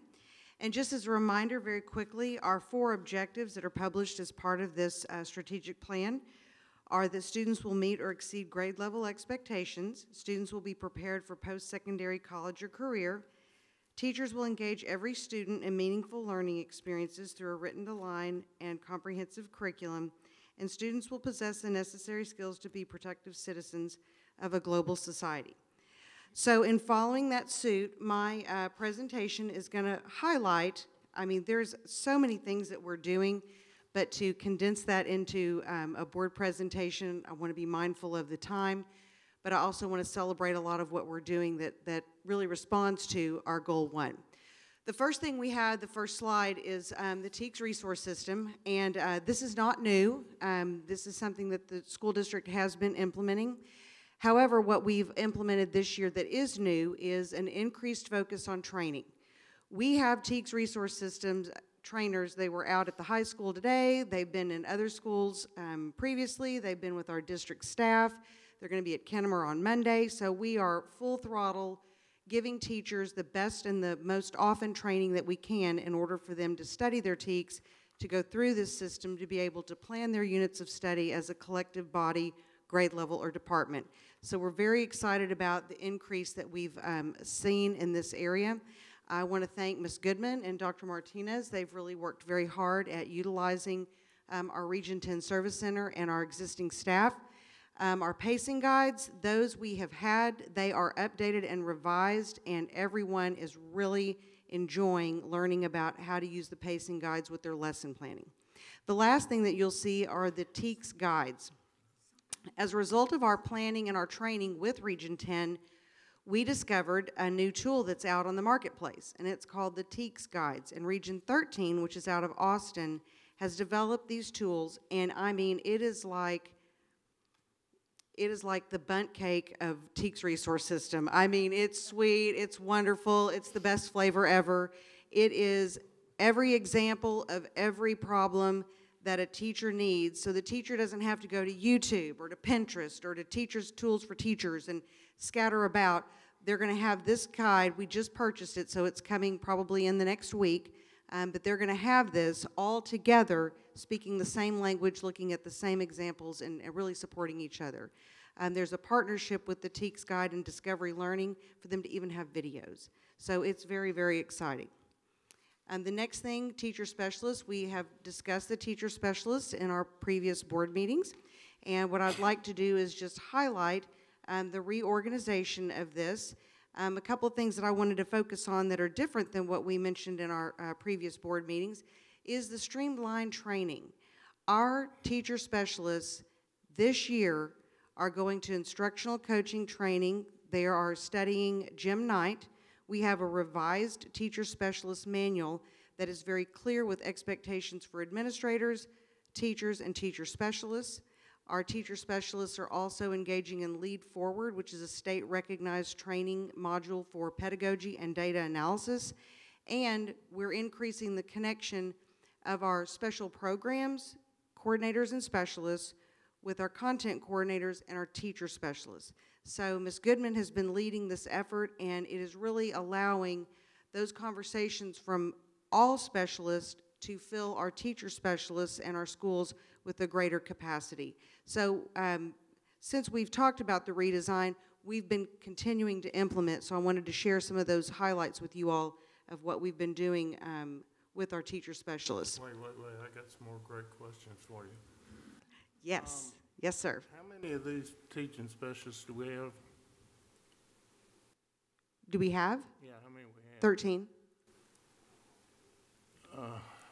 Who's in charge of them? Who's the supervisor? Ms. Goodman. Okay. How are they evaluated? Ms. Goodman. I believe she is collaborating with the principals, but they are under her direct supervision and deployed to the schools. I'll let her answer with some more specificity. That's exactly right. Okay. Good evening. We are pairing with the principals, so each teacher specialist now has no more than 2 campuses. So meeting with those principals, making sure that teacher specialists are meeting their needs and that we're giving them what they need at the campus. How are they evaluated? They have an evaluation tool that includes input from the principal. So if they got 2 campuses, do they have 2 evaluations or 1? They have 1 evaluation tool. I do their final evaluation, however, with input from the principal. How many we have at the high school? 3. What They're areas? content specific at the high school, so everywhere. What areas? Math, reading, and science. Okay. And they're supposed to be helping the teachers? Yes. So if a teacher went to them and asked them something and they looked at them and said, that's not my job, Is that a good answer? That is not a good answer at all. Okay. That's a hint. I get it. Thank you. Thank you. Duly noted, thank you. Good answer. Okay, so I will move to RTI, also known as Response to Intervention. As you all are familiar with the RTI pyramid, as you can see, 80% of the students in most classes are part of this pyramid of Tier 1 instruction. Now, 100% of students sit in regular instruction in the initial teaching and learning that goes on in class. And what we have a tiered support system to achieve is that the 15, it may be 20% of students that need extra support can either get that in small group instruction within the classroom, they can get that support in extended day instruction or Saturday school, or they can get that support in one of the reading pull-out or math pull-out programs. And then at the top of the tier, you see the 5%, which those students are the students that may need 2 or more small group or, 2-to-1 ratio services for help. And so what we're doing this year with RTI is we are looking at our programs, we're looking at our student counts, we're communicating with our chiefs of schools and with our reading and math center teachers and principals about what students need, what students are receiving, and what needs to go on in terms of progress monitoring and how they benefit, every 6 weeks. So Ms. Bonneau has been heading this effort for RTI. Another new thing that has taken place for us this year is that the state of Texas is requiring us to identify all of the students that we've identified in RTI. That's a new thing for our PEAM submission. So that's a good quality control measure that I think is going to support our students even more emphatically than we already do because of being accountable with that report to the state. Do we have any questions on this slide? Okay. At our next slide, we've combined two for our special populations. Again, earlier in my presentation, I mentioned about lead forward training, and I also mentioned collective collaboration among content and special programs. And so, as you can see before you, lead forward training is also being implemented with our special education coordinators and specialists, so that what we're doing as a district is inclusive of our special ed, of our ELL, of all of our teams, so that we're not operating in isolation. So one group over here is doing something and another group over there. We're all speaking the same language, learning from each other, and growing together with our best practices. So as you can see, Lead Forward, special ed's really focusing on that, particularly because a lot of kids that are behind in grade level, they need to know those prerequisite skills, and for special education teachers to increase their content knowledge is going to increase content knowledge for students. So that's a very important initiative for us. And then for bilingual ESL, in addition to Lead Forward, they have a 29 best practices training that creates a challenging, interactive, and authentic classroom. This training is through Gomez & Gomez, and we are disseminating and working with our other specialists to begin. We have just begun the process of collaborating with early childhood and with our content coordinators to look at developing these practices for all children, not just children in the dual language classrooms. And so the 29 best practices training, which is small group instruction, a lot of the things we're already doing, but we're going to implement that with fidelity across not only dual language, but all of our classrooms. In early childhood, we had an early preview of our early childhood slide, and we have your enrollment numbers here before you regarding what our full day numbers are and our half day numbers. And the question had come earlier for Ms. Turner regarding what is high quality. And the state of Texas has benchmarks on what a high quality pre-K program looks like, and it basically results in being named or called Texas School Ready. And so when your students leave, or your children, your earliest learners, when they leave a daycare or Head Start or they leave our program, they should be meeting all those benchmarks, such as their numbers, their symbols, their letters, and colors and shapes and those sorts of things. And there's a social emotional component to it as well. And so you can be ranked Texas School Ready or meet that criteria by these high-quality data standards. And as you can see from the slide, 94% of the students that attended full-day pre-K in Duncanville ISD last year met those high-quality standards. So we're going to shoot for higher this year, but for a first year of a full-day pre-K program, that's a great, fabulous start. Another thing that we wanted to highlight here is that we have ongoing instructional coaching with Ms. Turner and with her early childhood specialist and with our content coordinators, as well as we've increased our teacher focus on student data so that they know what to look for so that the students are definitely school ready.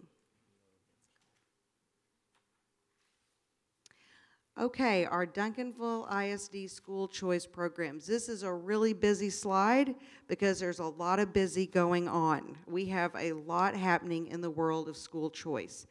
As you can see, we've begun our first year of the STEAM Academy, which opened this year at Kennemer. Many of you all were there for the ribbon cutting ceremony. It was very exciting. Our other school of choice that we have begun prior to my tenure in Duncanville ISD is our Early Collegiate Academy. So we're very excited about the growth and the academic success of that program as well. The partnerships that you will see here with like SMU, UT Dallas, STEM Center of Education.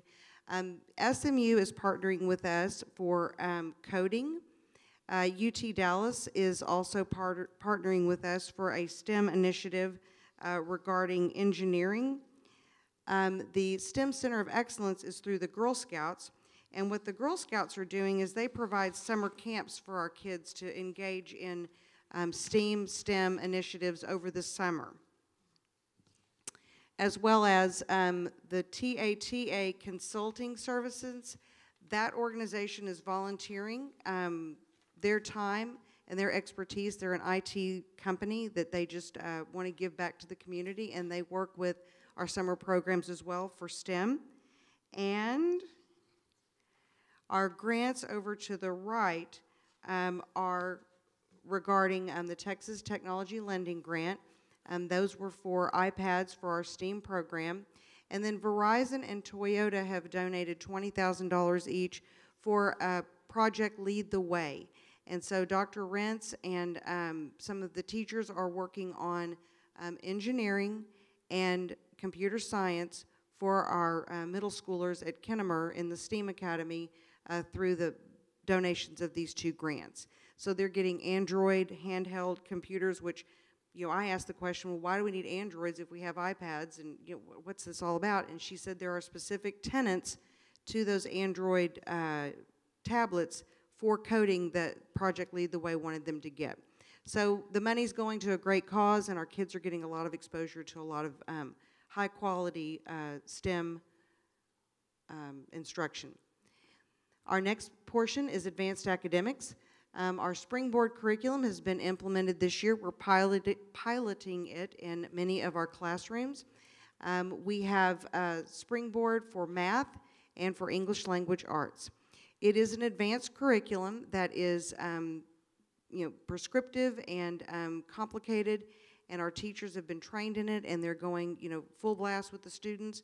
And we're just working hard at advancing the students in these classes to make sure that we are piloting it with fidelity and that our students are going to be successful. So we're looking at potentially full-wide implementation for next year in our pre-AP classes. We have our teachers going to College Board training.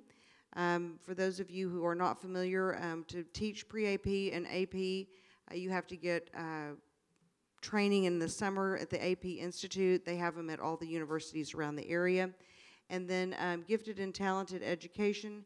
We have our GATE technology specialists and our instructional technology specialists working with our students, specifically in our intermediate and elementary schools, to work on specific coding projects with technology and without technology, and other extended enrichment services for our gifted learners. I have a question. Yes, sir. Back up that slide. Uh-huh. A curiosity question or anything else. Item bullet point number 2, the rigorous curriculum is written by College Board and prepares students to perform better on state and national assessments, such as, is there any correlation between preparing them for STAR test as to the SAT, ACT? I appreciate that question, and it's also a great question. Actually, college readiness indicators, meaning the master's level of STAR, has some correlation. We want them to be at the master's level, which is what Texas considers college ready.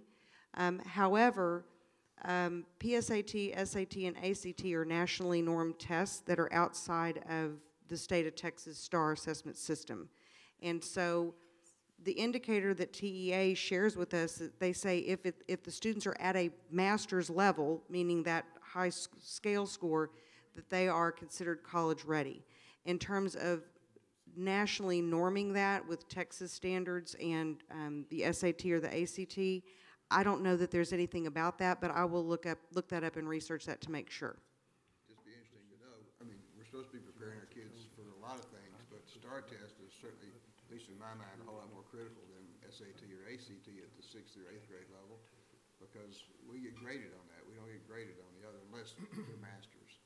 So yes, I would think that hopefully there'd be some carryover. I mean, if we're spending time teaching them to pass the SAT and ACT, we need to spend time getting them to pass the one that matters. yes, yes, and that is a very good point. Dr. Bernard is here with us, and she and I have been working with the teachers at the middle schools that are piloting this program because the Springboard asks questions in a different way than STAR does. And so what we've done as a reflection over the first 6 weeks is to be able to make sure that the STAR formatted questions and the Springboard questions are garnering the same success for our students, and we're comparing apples to apples. So they're getting Springboard, but we're still weaving in those STAR formatted questions to make sure that that we're going to have success on both. Yes. Mm-hmm. Okay.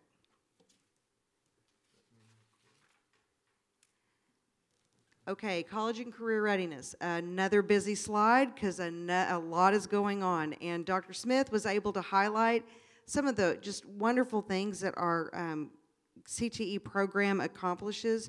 And this is just a highlight of our dual credit, our CTE courses that are offered. As you can see, those numbers are going up annually, which is very exciting. We also have our military readiness numbers, 116 will be credited to us for the spring of 2018. Again, as I mentioned before, when we talked about our CCMR data last month and getting our data more accurately reported, we went from 6 to 116. And so we had more than that 2 years ago. We're just now getting better at our data systems and collecting and recording that. As you can see, we have a military signing day that's coming up. We will be administering the ASVAB both in the fall and the spring at the high school. Our dual credit seats, the chart that's over to your right, is the number of seats, not the number of students, because students can sit in 2 or more classes, or depending on their summer school, a lot of students will be in seats. Those are duplicate numbers. So those are the numbers of courses that have been taken, not the number of students, if that makes sense. I just want to be clear on that. Yes, sir. It says the number of dual credit seats used. What are the number of dual credit seats available? That's a good question. I think that we could probably get as many as we requested, but I would have to research that with the Community College Partnership. These are the ones that we can fill because of TSI testing requirements, which the TSI is comparable to like the SAT, but it's for community college entrance. So to answer your question in terms of our ability to fill the seats, we're able to fill that many seats with the students that meet that criteria. They would offer us more, and we're working toward getting students at that TSI ready level, which is what our Collegiate Academy is doing right now with our sophomores. And so we're looking forward to increasing that number even more. But to answer your question about what's available to us, I'd have to research that and get back. It may not even be a number. I just wondered if you say number used, it's usually a number available. So I was just wondering about the percentage, how many of our kids are really utilizing what we have to offer. I will research that specific and get that back to Dr. Smith. Okay, thank you. Okay, and then down below, we've got Mountain View College graduation participants, and these are a variety of different certifications that the students can get. I have these available here that I can call them. One is, two of them are under computer-assisted drawing and design. The other ones are under an engineering piece, and thank you for your patience for me to pull this one up.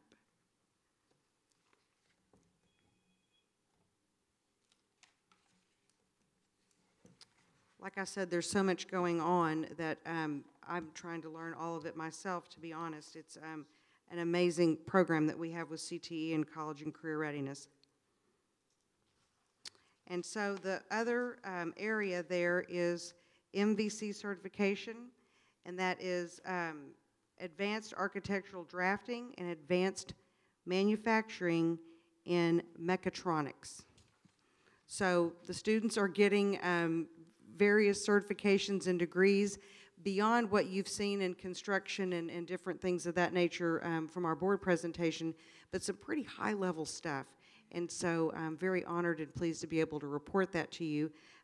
Ms. Payne, Shalante Payne, who is our Director of Career and College Readiness, was unable to be here. She's actually driving to Killeen tonight with Dr. Rentz to explore another partnership with the military base down there on some different certifications and training for our students. So I don't think they ever sleep, to be honest with you. They're very involved. And as you can see, we've got paid, non-paid internships. We also have university partnerships with all the universities listed there. We just have amazing, amazing things available for our students, and I'm really proud to be able to highlight that for you tonight. And that concludes my presentation. I'd be happy to answer any other questions. Again, we are responding to those 4 goals under strategic, or 4 objectives under strategic goal 1.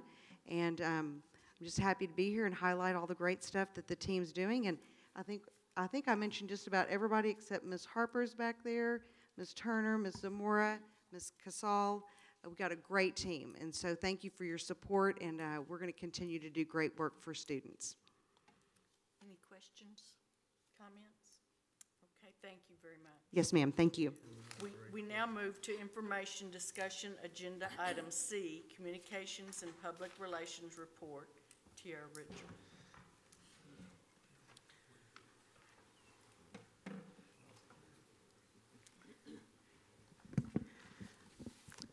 Good evening, Madam President, Board of Trustees, and Dr. Smith. It's a pleasure to be up here again. All right. So I want to start, because there have been some changes on my team, I wanted to introduce you to the communications team. Because of what we do, and we're out in the community so much, and we're attending events, you see almost every member of my team, but there are a couple that you may not see, and some new faces that I'd like to introduce you to. So I will start with Carol Rittiman. Carol Rittiman is the communications secretary. Most of you have probably talked to her, heard from her, received messages from her related to some events that are going on throughout the district. Carol has been here in the district for 22 years now? 23 years. All 23 years has been in communications. So she is our historian. She's our person who keeps us in line. So we really appreciate Carol and all she does. Sitting next to Carol is our Director of External Communications, Laurie Berger. And Laurie, as you know, is our director who essentially manages our traditional media. So when we talk about news media and that coverage that we see, also creating stories. So the newsletters, you see quite a bit of that is Laurie, and our quarterly magazine. So the story-driven messages that we push out, much of that comes from Laurie. And next, we have a new face in our team. This is Lucy Lopez. Lucy is our communication specialist. You will see Lucy out and about quite a bit. She manages our social media accounts. So she's still getgetting acclimated. She's been on board. Has it been a full month yet? Yes, we've made it a month. And so Lucy is still getting acclimated in a lot of ways, but she is definitely out there and about, and you've seen her quite a bit probably already, and you'll continue to see more from her. She's doing great work already. And then last but not least, we have Chris Hill. You see Chris at most of the board meetings, but she's also the person who's usually behind the camera. She's also marketing, graphic design. She wears many, many hats. And so Chris Hill is another one of those individuals in our department who's been here for a while and just done amazing, amazing work. So I wanted to take the opportunity with this report to just really give you an overview of what we do. We do a lot of things in communications. We are one of those departments that becomes that catch-all, but our focus and our effort has always been on making sure that we are out there telling our story. So we're talking about how we push information out to the community, how we spread the word about all the great things happening in the district. So some of the many ways we tell our stories, making sure that we take the stories that we get, that we gather, and we put them on as many platforms as possible. Because when you have a story that's a really great one, and we have lots of them, you want to make sure it's hitting as many people as possible. And so that requires us to say it a few different ways. So that's where you get the e-newsletters like Staff News and Informer. That's where you get our social media. That's where you'll get videos that we'll push out in multiple ways. So we're looking at the multiple platforms and pushing it repeatedly over and over again as many ways as we can. The e-newsletter is one of those things that we do on a weekly basis. So that's actually Laurie's baby. So each week, each Monday morning before noon, you get an email just giving you a lot of great stories about what's going on in the district.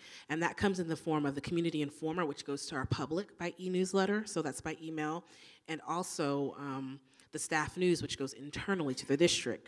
Those messages are very similar, but sometimes we'll take the internal message and sort of beef it up with much more specific information that staff need to be aware of. So that's one thing. In addition, we put out Board Business. So that's the newsletter. It's another e-newsletter that goes out every Tuesday after the board meeting for the month. And so that goes primarily internal to staff, but we're starting to push it in multiple ways out much more publicly too. So people know the business that you're doing here in the district, the work that you put in, and the decisions that you're making that really impact everyone. So we want to make sure that we continue to do that also. And in addition, we have the quarterly magazine. We had that last year, and we're bringing that back again this year. And the quarterly magazine, as we've talked about previously, is about reaching those people who may not be on these digital platforms. We recognize that we have a community out there that may not use their phone to get information, may not be on the computers consistently. That's not their preferred way of receiving information. We don't have a community newspaper as we once had, and so we've got to take our own information and push it to those individuals directly, which is where that quarterly magazine comes in. Those are going to homes of citizens, they're going in businesses throughout the area, making sure that we have these collective groups of stories that we're already pushing out in these individual platforms and putting them together in one piece that goes to those homes of individuals, again, who may not have kids in the district, but they need to know what we're doing here in the district. In addition to that, all of our stories, as we mentioned, may come in different formats. It may be a much more visual story, which is where you'll get the videos that we do. We've also put an effort into doing much more commercial-driven things, so commercials, and taking that more aggressive approach to how we're talking about the district. Whereas where you saw at Convocation, it was very much a commercial style where we talked about our writing success stories, taking our vision and speaking to it in that way. And other times it's a little more subtle. We're pulling on the emotions of people. When for early education, leading into the pre-K roundup, Chris created a video that followed a pre-K student through the day in the classroom, and they wore the camera on their chest, so you saw the entire video from the student's point of view. And it didn't have any words, it just had music and a simple message and viewing of what's going on. So we're trying to make sure that we're being very smart about how we're strategically looking at videos that we're creating, whether it's emotional, whether it's much more commercial driven, we're looking at all of those opportunities. And then everything we do obviously also leads back to the website. Our website, just so you know, is one of those platforms that we know is out there on the forefront. It's the place that people go to get information about the district. And so last school year, we had 2.8 million total web views, 2.8 million. So that's people coming to the website to learn about us, to get information about us, to be able to see the stories that we're pushing out, to see the images that we're providing. And we know that the website's not perfect. We know that it needs some work in some areas, and we recognize that. And part of that is because when I first started, that was a changeover in how the website was managed. It was more decentralized. In the past, the website was one of those things that was centrally managed. But over time, that's become decentralized, where the campuses manage elements of the website and some departments manage others. And so we're evaluating if that method works. So we're looking at maybe bringing some of that back into communications to try to address that in a much more immediate way, so that we know that information is much more current, that it's updated more repeatedly, and that it's the way it should be. Whenever you go there, you know you're getting information that's the most current. And so again, we're looking and evaluating what's out there and how we're doing to make sure that we can make it the best it can possibly be. And that's what we do with everything we push out. Every time we push out a story, every time we have an event, we sit down and debrief and talk about how did it work? Did it work for us? What was the feedback we gathered from people? And we make adjustments and changes, because the one thing that we know in education is everything happens on a cyclical basis. Every year we're seeing some of the same stories, the same efforts moving forward. So we're tweaking and adjusting every year and listening to what we're getting from our community so we can make it better and improve upon that.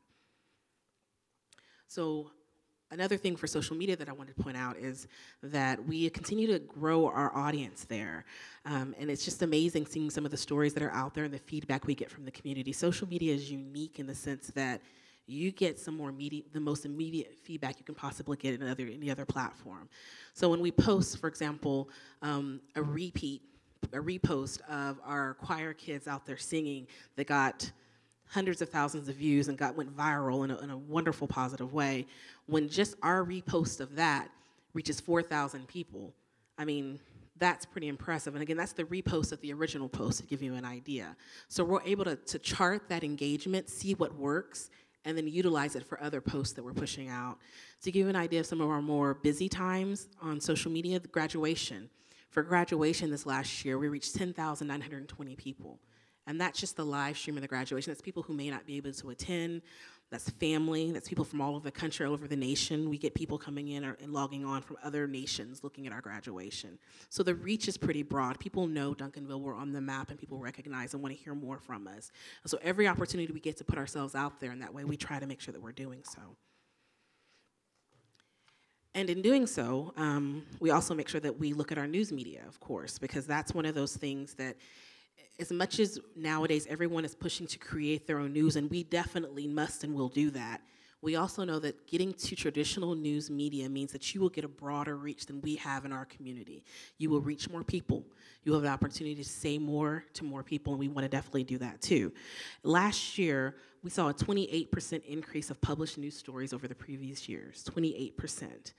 And to give you an idea of what that means, if we had paid for ads to reach these audiences in the same way that we received it for free from these news agencies, that would be the equivalent of $5.7 million. So that's $5.7 million based just on the news coverage that we're pushing and getting out there. And Laurie does an amazing job at that. She has the experience and knowledge to make sure that the way she pitches stories, she recognizes how reporters want to receive it. And so that's why you see stories like the Actons and our DHS construction students getting multiple reaches across multiple platforms. It's because the way the story is pitched and we're giving it to them. So again, continuing to see this increase in attention and coverage of stories. Last year, we had the CBS 11 pep rally. You may recall that early morning where all of our kids were at the high school, the clubs, the band, the organizations leading into the football game. Well, we'll have that again this upcoming Friday. You may have already seen some of the news coverage of it during the Cowboys football game on Sunday. CBS 11 was already pitching that the CBS 11 pep rally was going to be at Duncanville High School on Friday. So Friday mornings, tune in. You'll be able to see lots of that coverage. It starts at 4:30 a.m. Yes. So we'll be there quite early with donuts and water for everybody, coffee for the adults. 4:30 a.m., yes, sir. It's a long, long day, but it's well worth it when we see the coverage because they take that news coverage and those clips and they air them all day long. And Laurie mentioned that last year CBS 11 did multiple school districts. This year they came back to 2.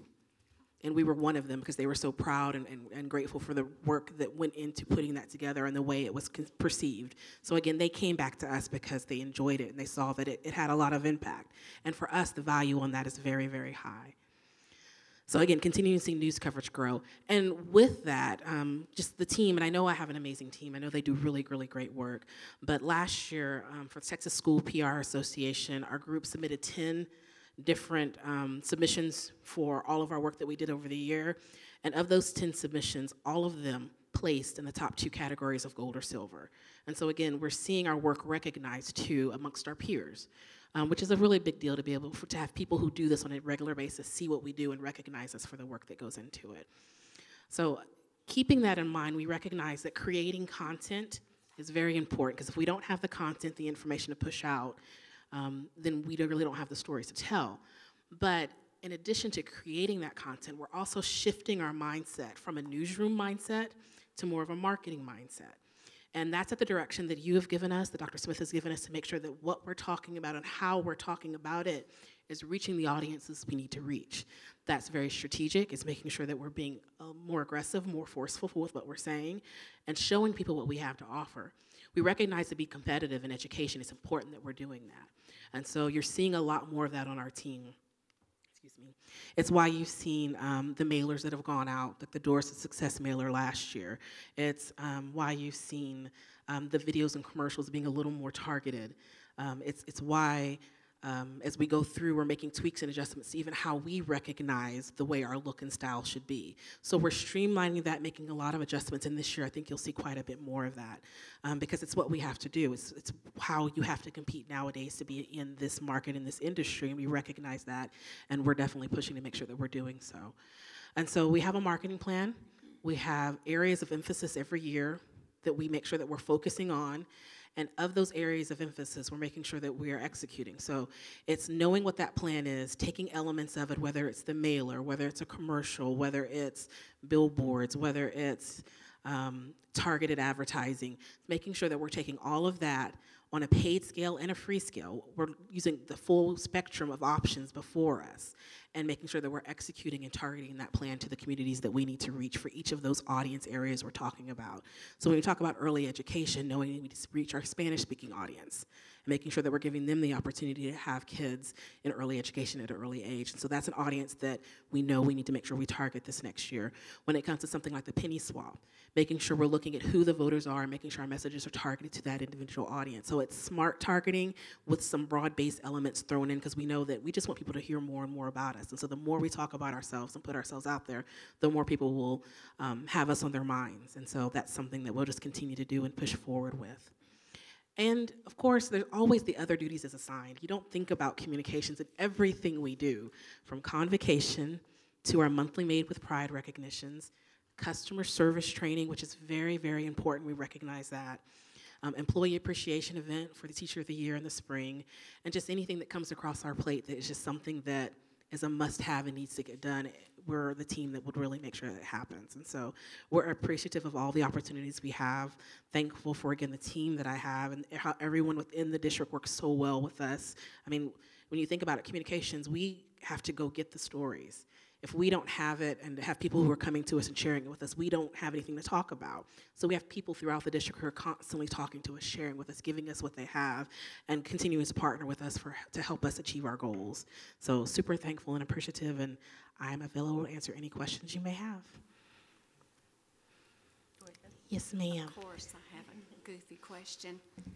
No comment. When I go to the Duncanville ISD website Yes, and ma'am. go to the little search, I guess it's called a search engine. Yes, ma'am. The information that pops up, does that come from Duncanville ISD or from Google or Norton Safe or whatever? Sometimes it's outdated. You click on a website for a school and you click on something and it might say 2014 or 20. Is that my fault? Am I not putting in the right search words? The way that's set up, it's at the top right corner of the web page is what you're speaking out. That search engine is a Google optimized search engine within the website, but it should be searching within the website with the most current information. And I use it occasionally just to sort of check and see what's being pulled. And sometimes it doesn't pull it in the order. And so that's something we can look into to make sure that it's optimized to reach the most current information first and just make sure it's doing that properly. We can definitely look into that. I just usually fuss Dr. Smith. Yes. Okay, thank you. No problem. Any other questions, comments? I just have a comment. I just want to thank you and your staff for the great work you've done. We've come light years in the past several years in what we're doing to promote this school district, and I've always felt strongly we had a real story to tell and it wasn't being told. And I think we can see the results of that now with more and more people coming back to our district and wanting to come to our district. And I think it's directly related to what the job that you and your staff are doing. And I just want to tell you how much I appreciate that. Thank you, sir. We appreciate Well that. said, Tom. Yes, you're always supported. There's always one of you at everything. Just, you're everywhere, everywhere. Thank you, thank you, thank you. Thank you very much. We now move to communications from citizens. Are there any cards? There's no cards.